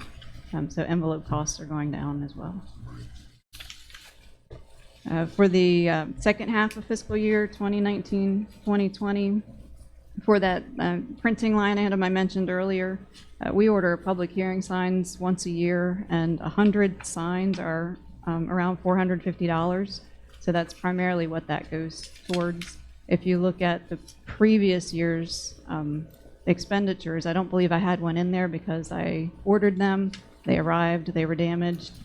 So through negotiations with the vendor, rather than replacing, she said, if you're able to use the damaged ones, I'll just refund the money. So we had signs without having to pay. You don't laminate those signs once you print them out, right? And when we switched from the scanner/printer in our office to the new one that's in engineering, that one does not print. So we lost the ability to print, and we were doing it on poster board, and it wasn't water resistant. It's like a tie back. These signs are ordered, pre-made. They have like the shellac on them that they're able to withstand weather quite well.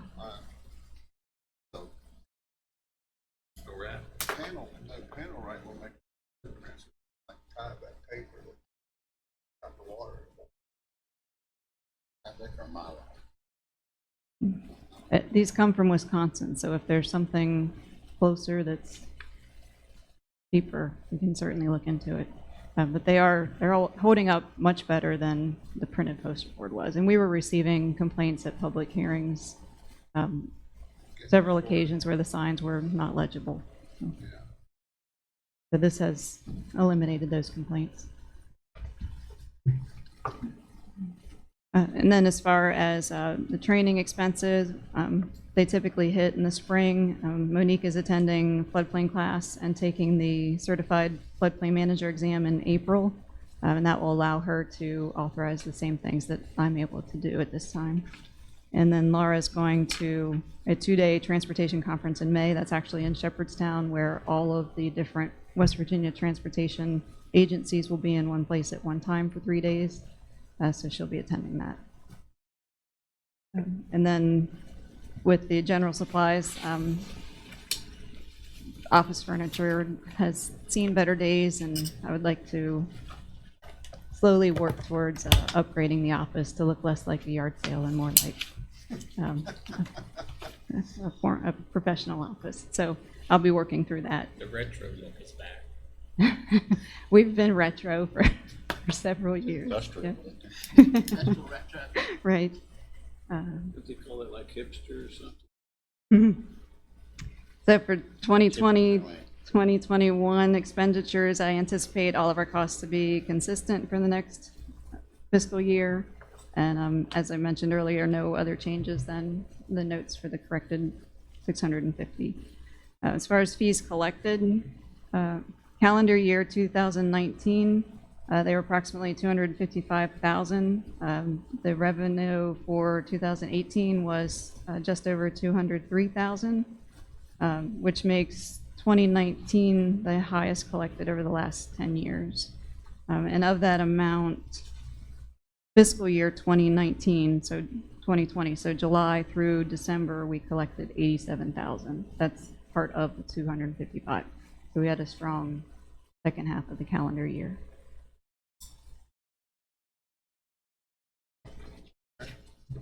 Questions for Heather? Council briefly touched on workload. We are hopeful that the new Davenport software will allow us to redefine some of the way we work and simplify the number of times that the staff actually has to physically type some of these documents. So, yes. And that software implementation is On schedule. on schedule. Yes.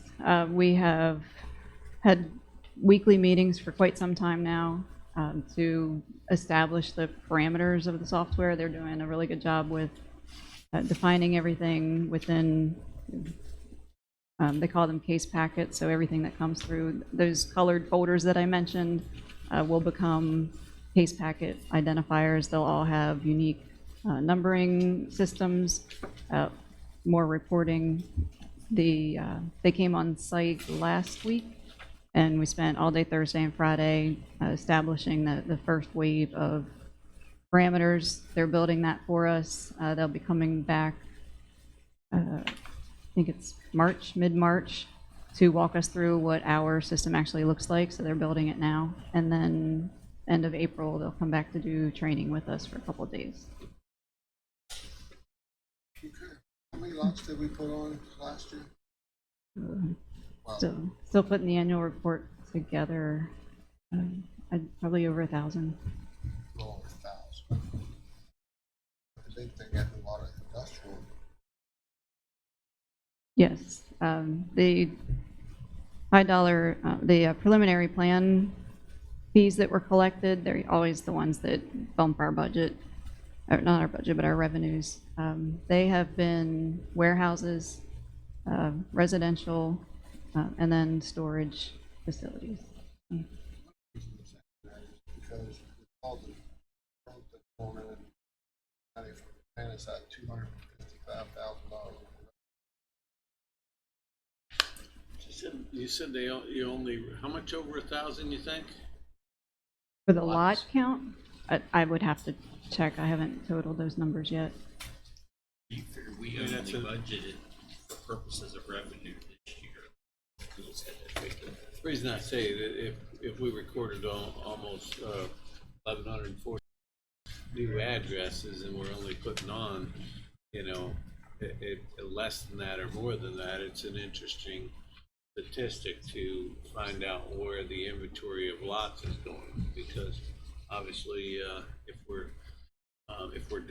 doing under that, obviously there's a market for that. The preliminary plans that were submitted in 2019, there's a couple of those that were residential, and we're already seeing final plats for those. So we don't collect as much money for the final plat piece, but that's when it actually becomes. New home inventory is way down right now. This council budgeted $153,000 this fiscal year for planning commission revenue, and through the first 6 months, you were at $110,205 or 72.02%. So based on Heather's calendar 2019 revenue collections, it's about the same.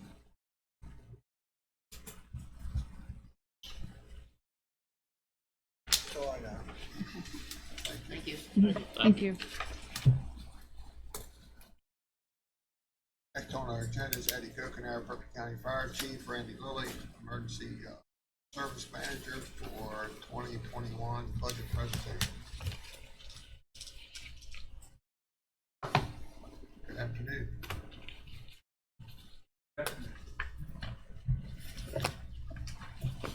All right. When we did our reallocation of our hours, we went to the guys from 36-hour work week to 40-hour work week. We were able to get them an additional increase in their salary for working more hours. But one thing that I have left behind is in my part-time employees. I'm requesting $1.50 an hour increase for my part-time employees, which will cover approximately 4,200 hours, which would equate to approximately $6,400 additional salaries for my part-time. Now, How much? The 4,200 hours is about what they're covering now, my part-timers. Okay. At $1.50 an hour would be approximately 6,400. And I do have one typo on here for firefighter Mike Quinn. It actually showed him getting a 30-cent decrease in his pay, and that's just simply a typo. That's not. We need to take him from the $14.10 to $15.90 an hour with the additional $1.50. All right. I definitely wanted to make sure he was cleared up on that.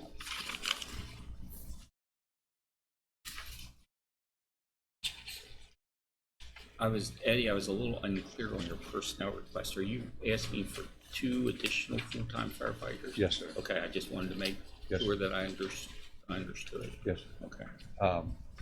That's my next topic of discussion is for 2 additional full-time firefighters. And that will actually get us to the point where we would be not nearly as dependent on part-time employees, have full-time professional firefighters, still consider them part-time. I've got some great part-time people. However, sometimes scheduling becomes very difficult. So I'd like to be able to get 40-hour employees that are job. And I've got a request for 2 full-time personnel. Now over on to my our line items on our actual budget sheet. As far as travel, we were able to reduce our request to $1,000 this year instead of $1,500. We actually had last year's mandated training from the state. Our 9 trips to Flatwoods for a week, 9 months. Down there, the credit card paid for the room. So she paid for the motel room for the whole duration of those 9 months. The state picked up that tax, so we were able to save that money, so we didn't use all of that money. We're able to back that back down to what it originally was, so we used that. And line 216, which in our equipment is typically for my hazmat truck. be able to maintain this properly and the equipment that's on it. So we still have a couple of additional meters that we're going to purchase, and through the cooperation of Mr. Davis and the good work of Rachel and Susanna, we were able to get grants for some equipment this past year in the neighborhood of $167,000. It's state of the art, top of the line. The equipment that we had was outdated and was not being supported any longer. So we do reach out, to Rachel often, and have a lot of different conversations with her about what's available. So we are looking for those dollars. My uniform line item, this is the year for my full-timers to be able to get new uniforms. Chief, on the building and equipment rents, there's a grant and there's a match. Is that something you have to make up out of your budget? No, on the building and equipment rents, that's zeroed out, and that was the $3,500 to the departments. Right. But if you have a grant match, is that something? Well, if you look at either the sheet that I provided to the council or his Board 711's control report, the very bottom line, capital outlay equipment, you'll see that the council approved $21,000 in the current fiscal year. Year-to-date expenditures is $58,810.25, which shows a deficit balance of slightly more than $37,810. That's our match, but we're waiting to get reimbursed back a portion of that back to put it in the black. So yes, we do match it, but it comes out of the department's budget. Same way, for example, if the COPS grant the council would approve the COPS grant, the 25% that we would have to provide up front, we would put $700. So That's what I'm saying. so we did buy those 3 pieces of equipment. We never anticipated getting all Right. 3. Right. But we did, and for 10 cents on the dollar, it was hard for us to pass it up. So the ones that's without the chemicals or something? Yes, sir. I guess we used that recently. We did. We used to go in the flooring emergency departments area raise out in neighborhoods, so areas could be checked, so the air quality there could be checked, and then there was a few things that we needed that we did not have. What have to be prepared. So Randy has given some regular tubes that we need, which we'll be pulling out of this year's budget, and there's money there for it. So there's some things that we have to purchase. That just because I have felt in the past that some things cost too much does not mean that we don't need time for our way of thinking. Kind of move to the side, not hinder us in our. It's difficult because the stuff is expensive and it's got dates on it. They expire, but it's not something you use. Even I haven't used the regular tubes in 10 years. But it's a customary test that you need. You have these items. So between the anhydrous chlorine, which we've been in both of those, we had it. Is that when you is that something that the city refunds you on or pays us back for? It wasn't. We didn't have it to use. Oh. So, and other than some hours, there was really no equipment used. It was just man hours.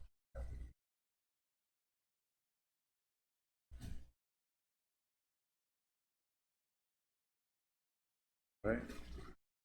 So I got one more question. The, you said that the two firefighters that you're requesting are going to decrease the amount of, need for the part-timers? Yes, sir. So is there a reduction in the, part-time amount that you're asking for? Well, I guess I'm trying to cover both my bases, that if I was not granted the 2 full-time firefighters, that my part-timers still get paid. You know? But there will be, way reduced hours, very close to very minimal hours of any part-time employee. So what you're saying is if you did get the 2 firefighters, we could reduce the amount of Absolutely. part-time? Yes. Amount of hours. Right. Eddie, you have dues and subscriptions, they went from 75 to 3 and 4, what's on there? Okay, the addition there was, there is a tool gives us information. There is license per user, I believe it's per user. We want to be able to provide this to Berkeley Fire full-time employees. We use this as a volunteer fire departments pay fees for their volunteer fire. So we want to be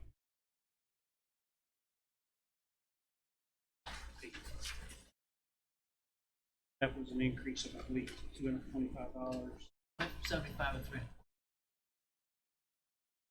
75 is for that increase is and that's an annual cost. 1170. Basically, the license is it gives them mapping and information about the fall, right? Also, the question for additional level A entry suits. I have currently 4, and I need 4 more so that when we do an entry, that we've got suits to put back on the truck. Because a lot of times these suits are not able to be part of it. What about the suits that were in storage, outdated for years? Yes, sir. Yes. They're junk. What we've been able to find is we went to a different manufacturer. These are DuPont suits. That was storage after 5 years. They're expired. You can't use I like to say the suits weren't expired under your old standard. Right. It was Right. stored by somebody else that. Actually, and DuPont says they expire after 5 years, so it's OSHA. So if we would have put a person in one of these expired suits and we had an issue, we would be liable. So what we've been able to do with the new suits that we're looking at, it's a Kepler suit. It's no longer a DuPont suit. The Kepler suits have no shelf life. They stand behind them as long as we do an annual pressure testing, basically pressure it. We have the tools to be able to do this annually. So as long as we do this annual pressure test, they have no shelf life. Is there like a dry suit then? They have no shelf life? No, I mean, no expiration. no expiration. No expiration date. So they're also several $100s cheaper.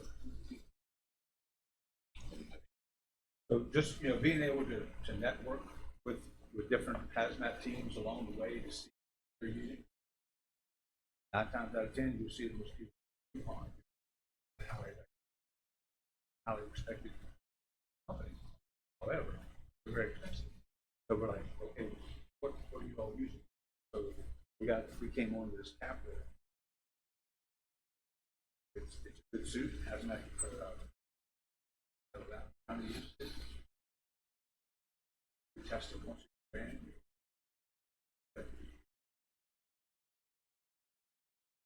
Like the same thing as anything else, once it's used to. Yeah, but then we can bill to replace that suit. But we've got to get them in inventory.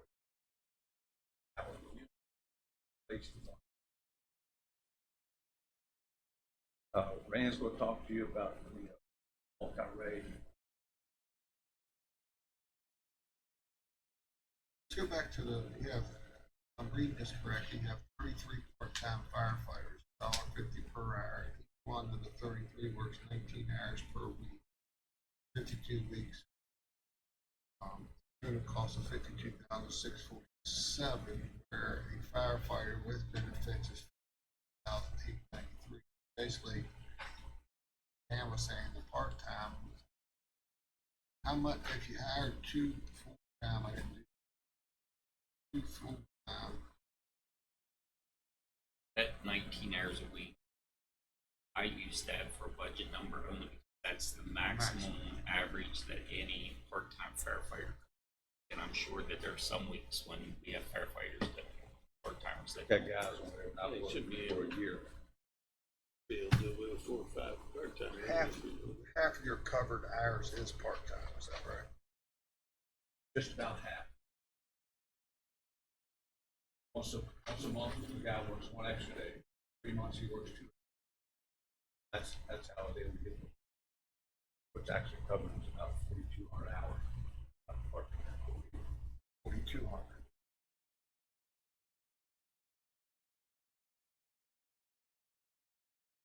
What are the total part-time hours? Two full-timers are gonna Take be care worth of 20, they're gonna be, you're gonna have 4,000 there. Almost 4,200 with the 2 full-time. Right. Would be real close.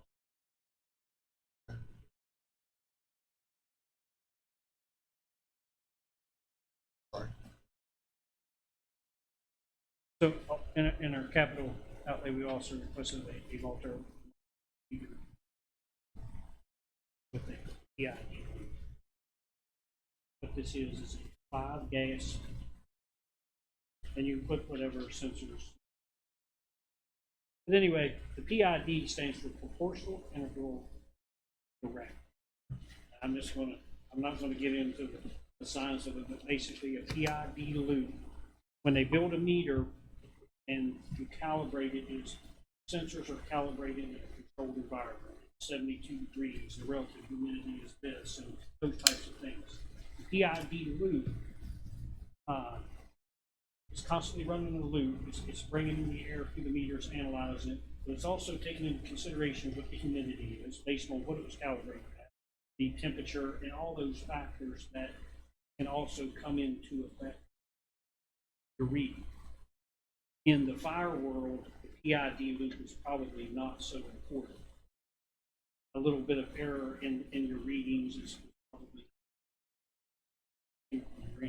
In the hazmat world, when you get into some really nasty chemicals, a false reading of a few degrees one way or the other could mean a lot. So this PID loop takes into account for that, all those variables within the air, and recalculates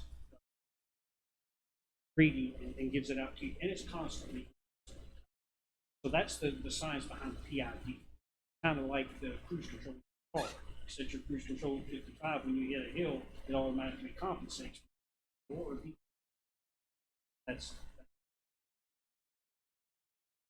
What's its intent? I'm sorry, Brandon. So this meter is a small handheld meter. We can carry it into an atmosphere, and it's checking the air. So it's constantly checking the air quality. It tells us what type of PPE we have. It tells us if it is clear to be able to allow people to come back into that. Do we need to do evacuations? It helps us make those types of decisions. In fact, tell us what that chemical. From a chemical standpoint, we all know you guys go into house fires and stuff, and a lot of stuff that's being used in the houses anymore has chemical. Right. Correct. And we, when we go into a house fire or firefighter, we have those don't have the PID loop in them, so the reading could be skewed a little bit. But in that environment, as a firefighter, we're got your SCP protected, you got your gear. All you're doing with it is we have to take allow someone to go back into that. Is this one that each firefighter uses, or is this one that Usually when you go into a fire world, one person going into that Each one has to have that meter. It's ideal for every person. So what you're talking about, 5 of them then? No, here we're only looking at one. So usually when we go in, and now this is not for firefighter, this is for the hazmat side. Okay, all right. Okay, this is for hazmat. Okay. I was just kind of comparing the two meters. This one here is a little more particular for hazmat. So you just want to have one, so when you guys go into a situation, you can assess the situation. Yes. Or assess when you can let everything go back to normal. Sometimes the chemical, depending upon the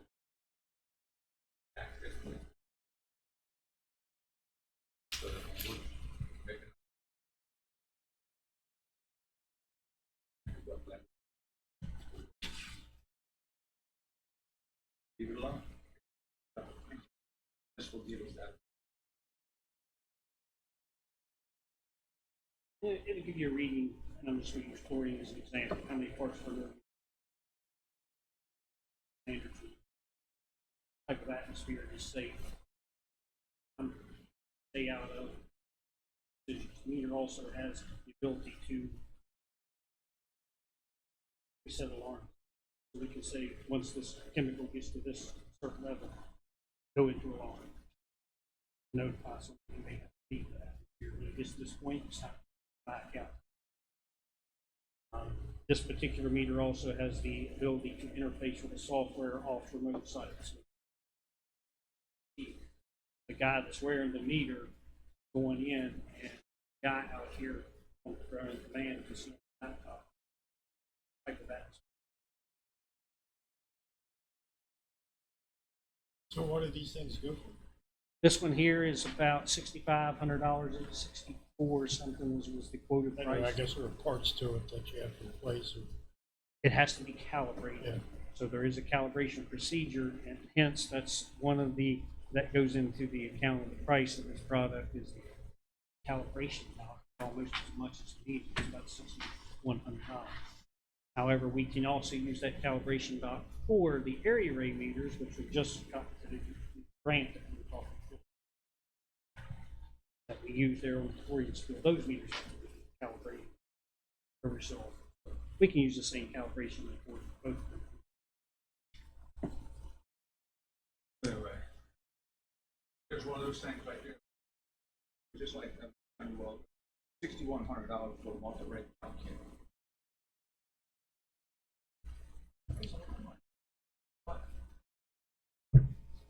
I don't put the price on it. I don't like it.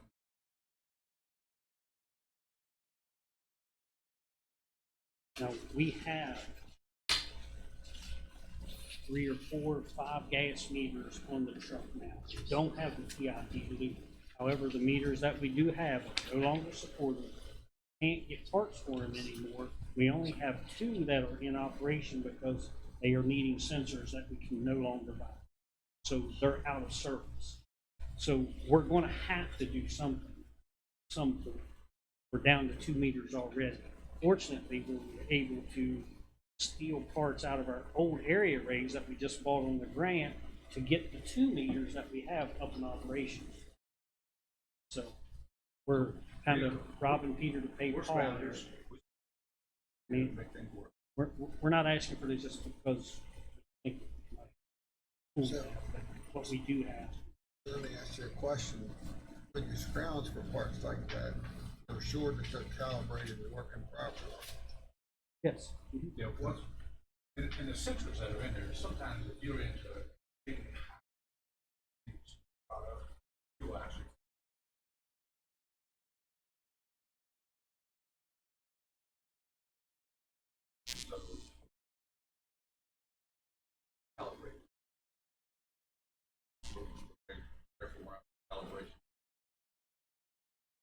Sensors are dependent on what the chemical sensor is. They're anywhere between $65 and $130 to replace the sensors.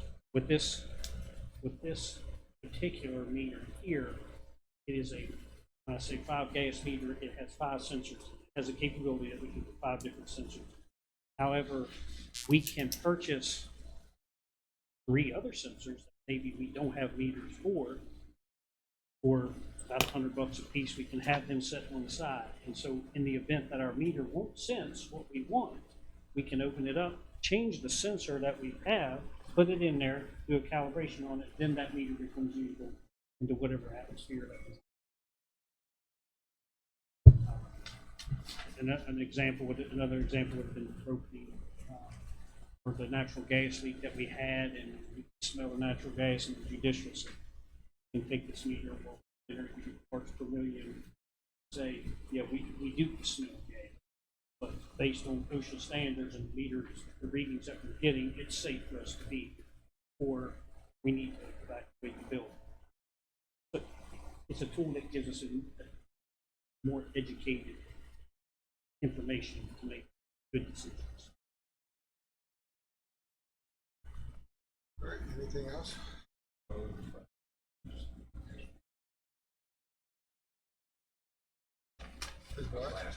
So what we did when we hired our Katie, our administrative assistant, there were 2 offices in the EOC, designated offices. There was one office that was designated a power. Well, the 2 offices have glass windows, glass doors, everything's visible from the outside. And this particular office has a solid wooden door on it. No windows, there's no visibility into that office. We looked at a couple different ways, we looked at what it would cost us to replace the whole door and put a glass door there, and it was about $2,500 for the frame. We actually got a price for about $585, almost $600 for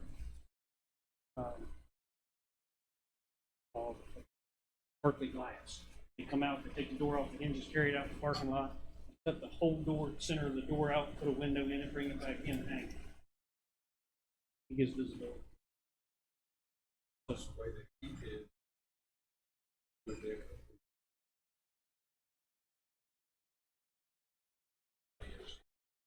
Right. Right. Close the door. We can reduce that heat out and you can see some energy savings there. That's the angle. Being able to shut that door during the day, heat that office so she's not holding there, not having to see not using it. That's really a facilities issue. It shouldn't even be in your budget. You should open a work order and have our facilities I had Jack department. look at it. Okay, that Okay. should not be included in your budget. That's a facilities Okay. issue. As you can see, our total cap outlay was 17.2.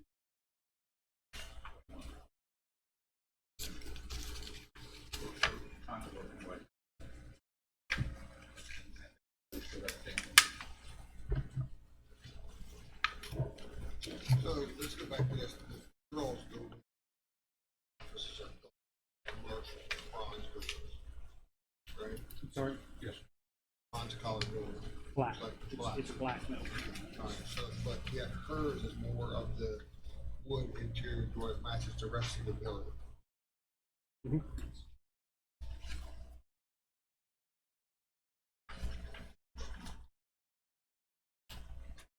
All right, any question for Andy or Randy?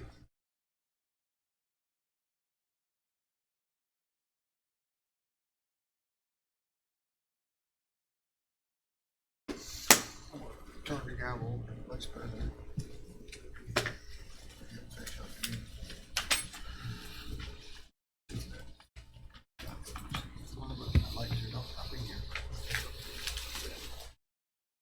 Okay. Well, you got me about 40 minutes behind. You helped with that problem. Penny, you know the minutes that Council President put in for. Okay. Next on the agenda is Gretchen Fry, Director of Martinsburg, Berkeley County Public Library.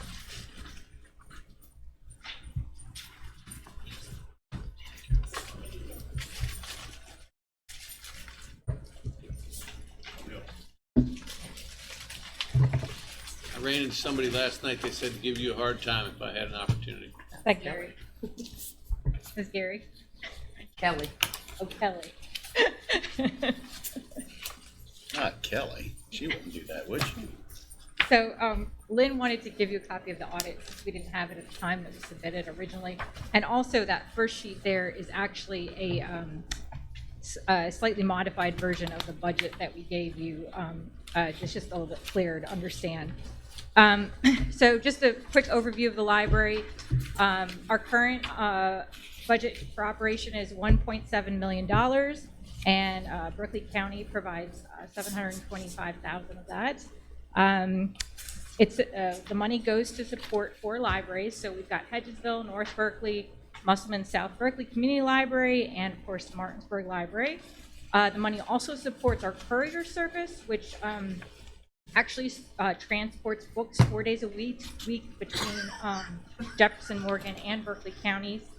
This is a great service for Berkeley County because a child who needs a book that's not available in Berkeley County can basically order it online or come to the library and order it and get it from Jefferson or Morgan County within just a day or 2. So it's a really nice service to have. We also, of course, have online resources. So a lot of our funding now goes to support that. That includes ebooks, e-audiobooks, and databases. Basically now you can download an ebook or an e-audiobook onto a tablet, a phone, basically from anywhere as long as you have a library card and an internet connection. Obviously this is an expense for the library. Ebooks can run hundreds of dollars.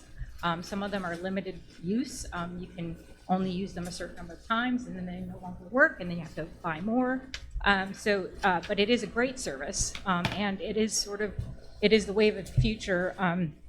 In fact, we are seeing, although we mostly circulate physical books, we are seeing definitely an increase in ebooks and actually a little bit of a decrease in physical books being circulated.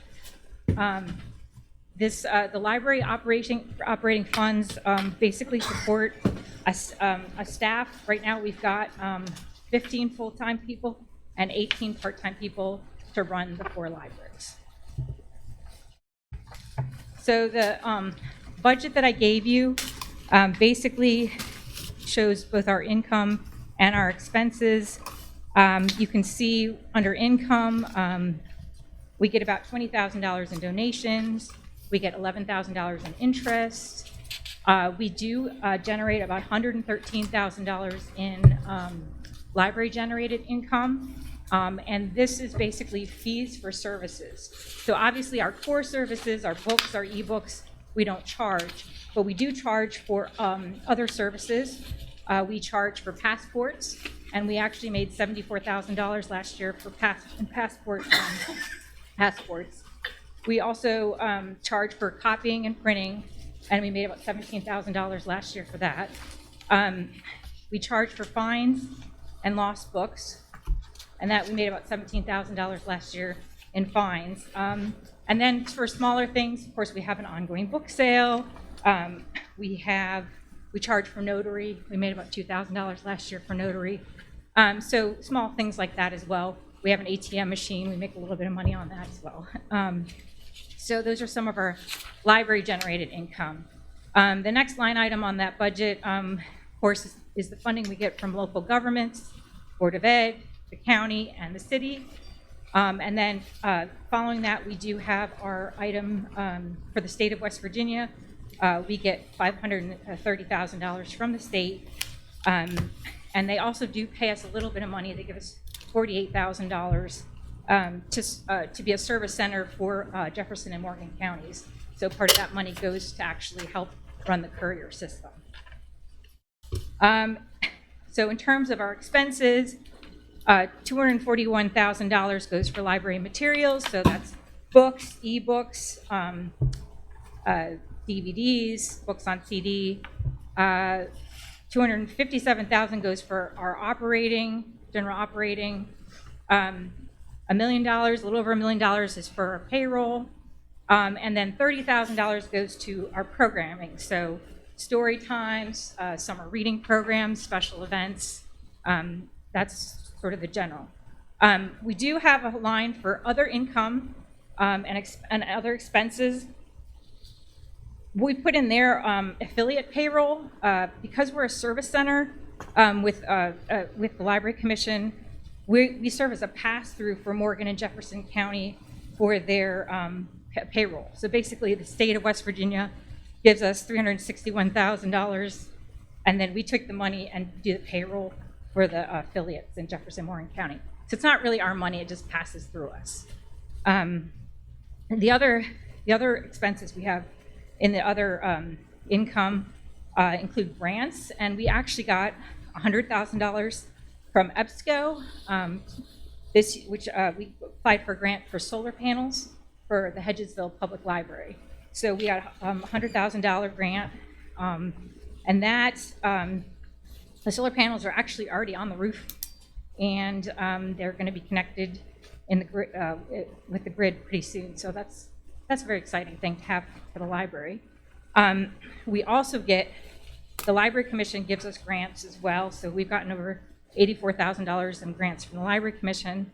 So basically the other expenses are grants and things that we don't get every year.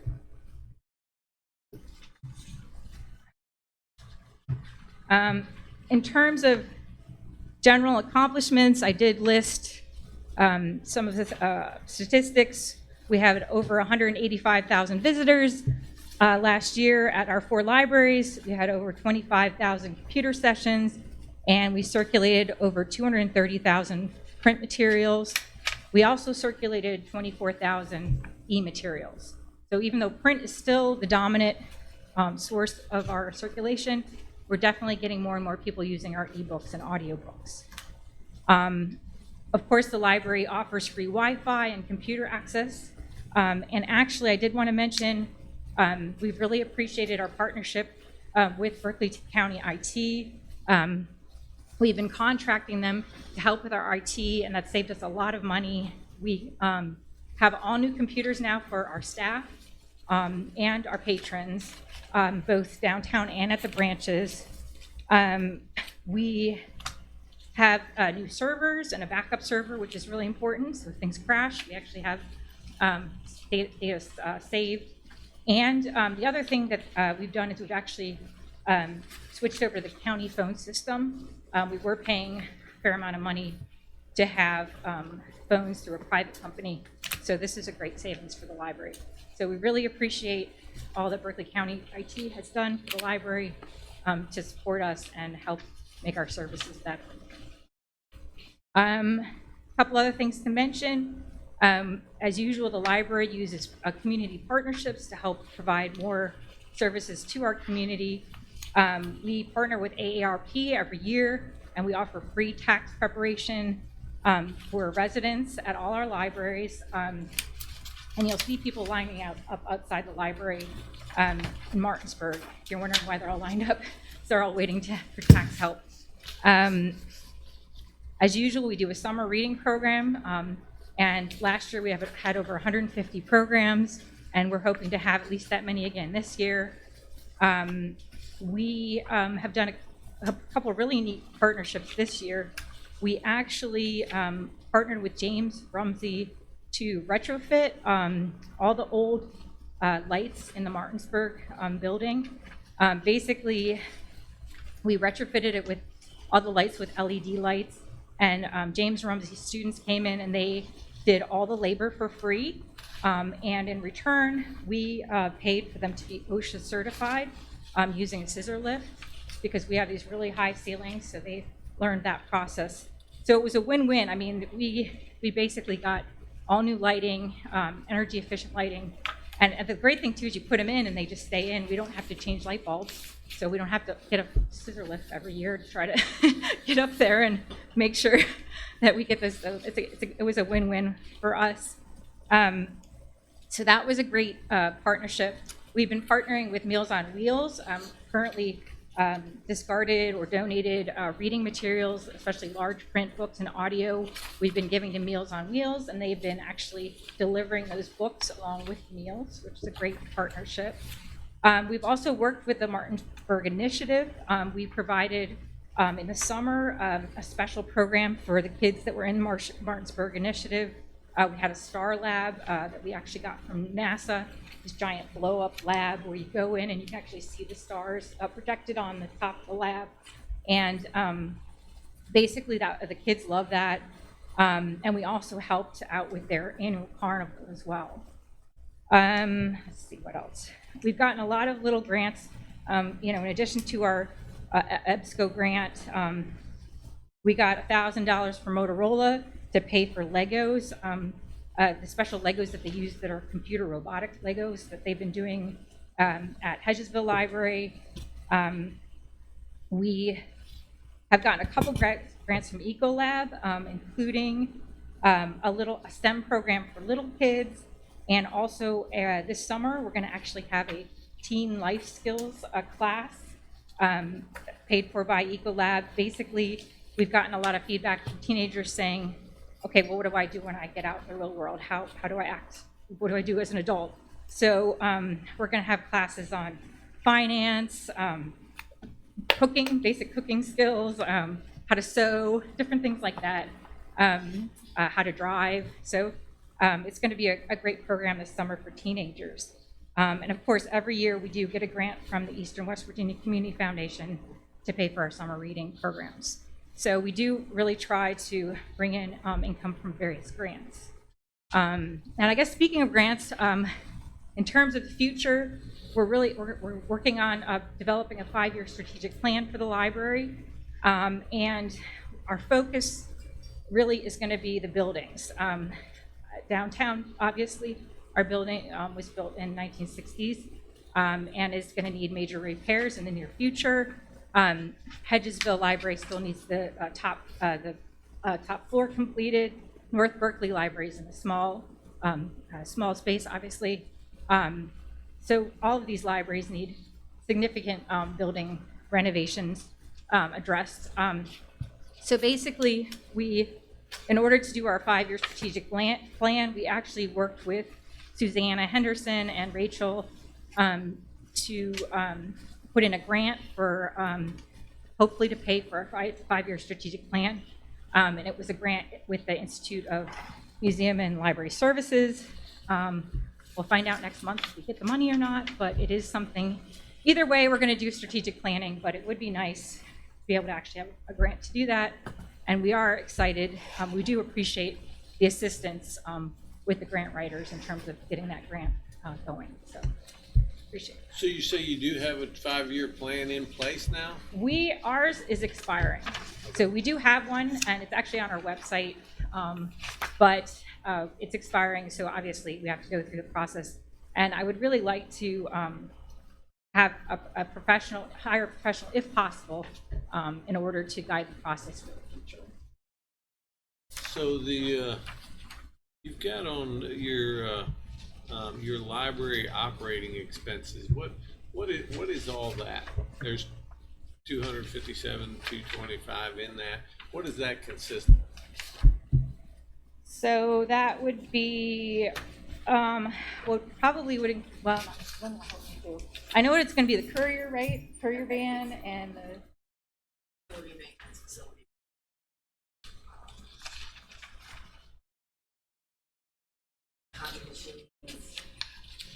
How much that is designated for capital repairs? I have about $10,000 in it, and that's to repair anything. In all of the libraries, you have a $10,000 budget for everything? About all I have. We don't have anything for capital breaks. Do emergency purchase meeting, and say we had that problem with transmission. We're buying a van, buying a transmission. We don't have the authority to do that. We don't have the money to do that. It takes money. So we have to move forward as a corporation. We don't. Our operating money is operating. It's not really anything for capital improvements, capital expenditures. So how many square foot of buildings do you have? Do you know? Because there should be, I mean, you should have a figure that you're budgeting in all the time for, maintenance, upgrades, We do have a maintenance. Very, very small.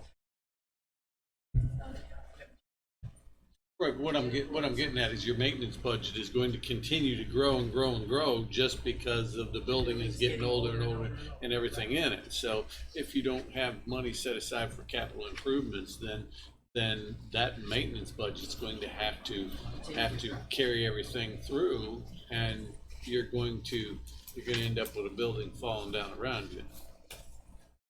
Mr. Dooley, that was one of the first questions that when Gary was first on there, and they didn't have a rainy day fund or anything to back up whatever they, because it's when they would have unencumbered funds left over from the previous year, they wanted to spend it all by 100%.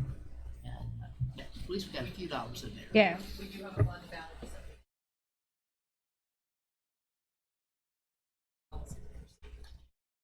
in the fund balance and our budget procedure.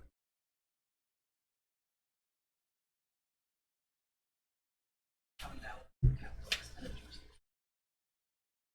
Well, if you're going to write a new 5-year budget or a plan, I would hope that you include all of those capital expenditures in that 5-year plan, so that you can plan to replace aging heating and air conditioning units, roofs. It's an asset. So, I hope to. Okay. It's an asset base.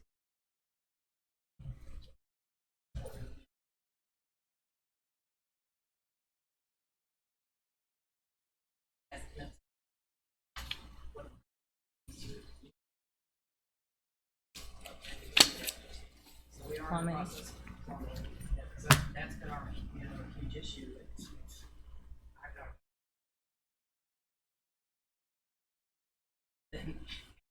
So, last time we pulled the plans out. Because be from the city drainage. We're working on it. It's a work in process. Okay. But thank you, yes. Just curious. I didn't see anything. There's not anything very large in there. We don't really have, that's our, but some of the things. That'll be.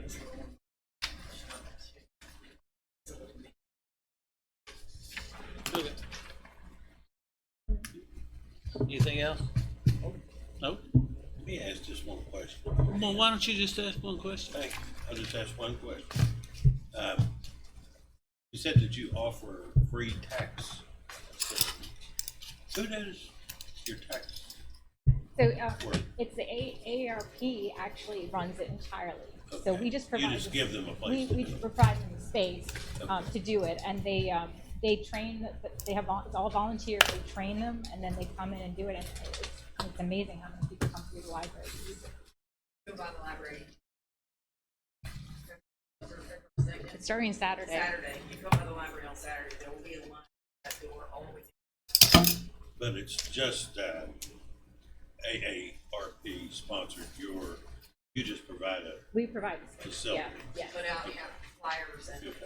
I was going to say, does that make you feel better to know that they're not giving the tax? No, we're not. No, we do not give. No, in fact, we tell people we do not. We're not liable for any of that. We get a lot of calls for that too, like I'll probably call, county. I was and gonna ask them to change recommend the phone number upgrading to your that. insurance policy. Yeah, right. That would be scary.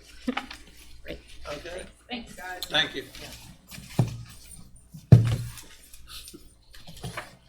Okay.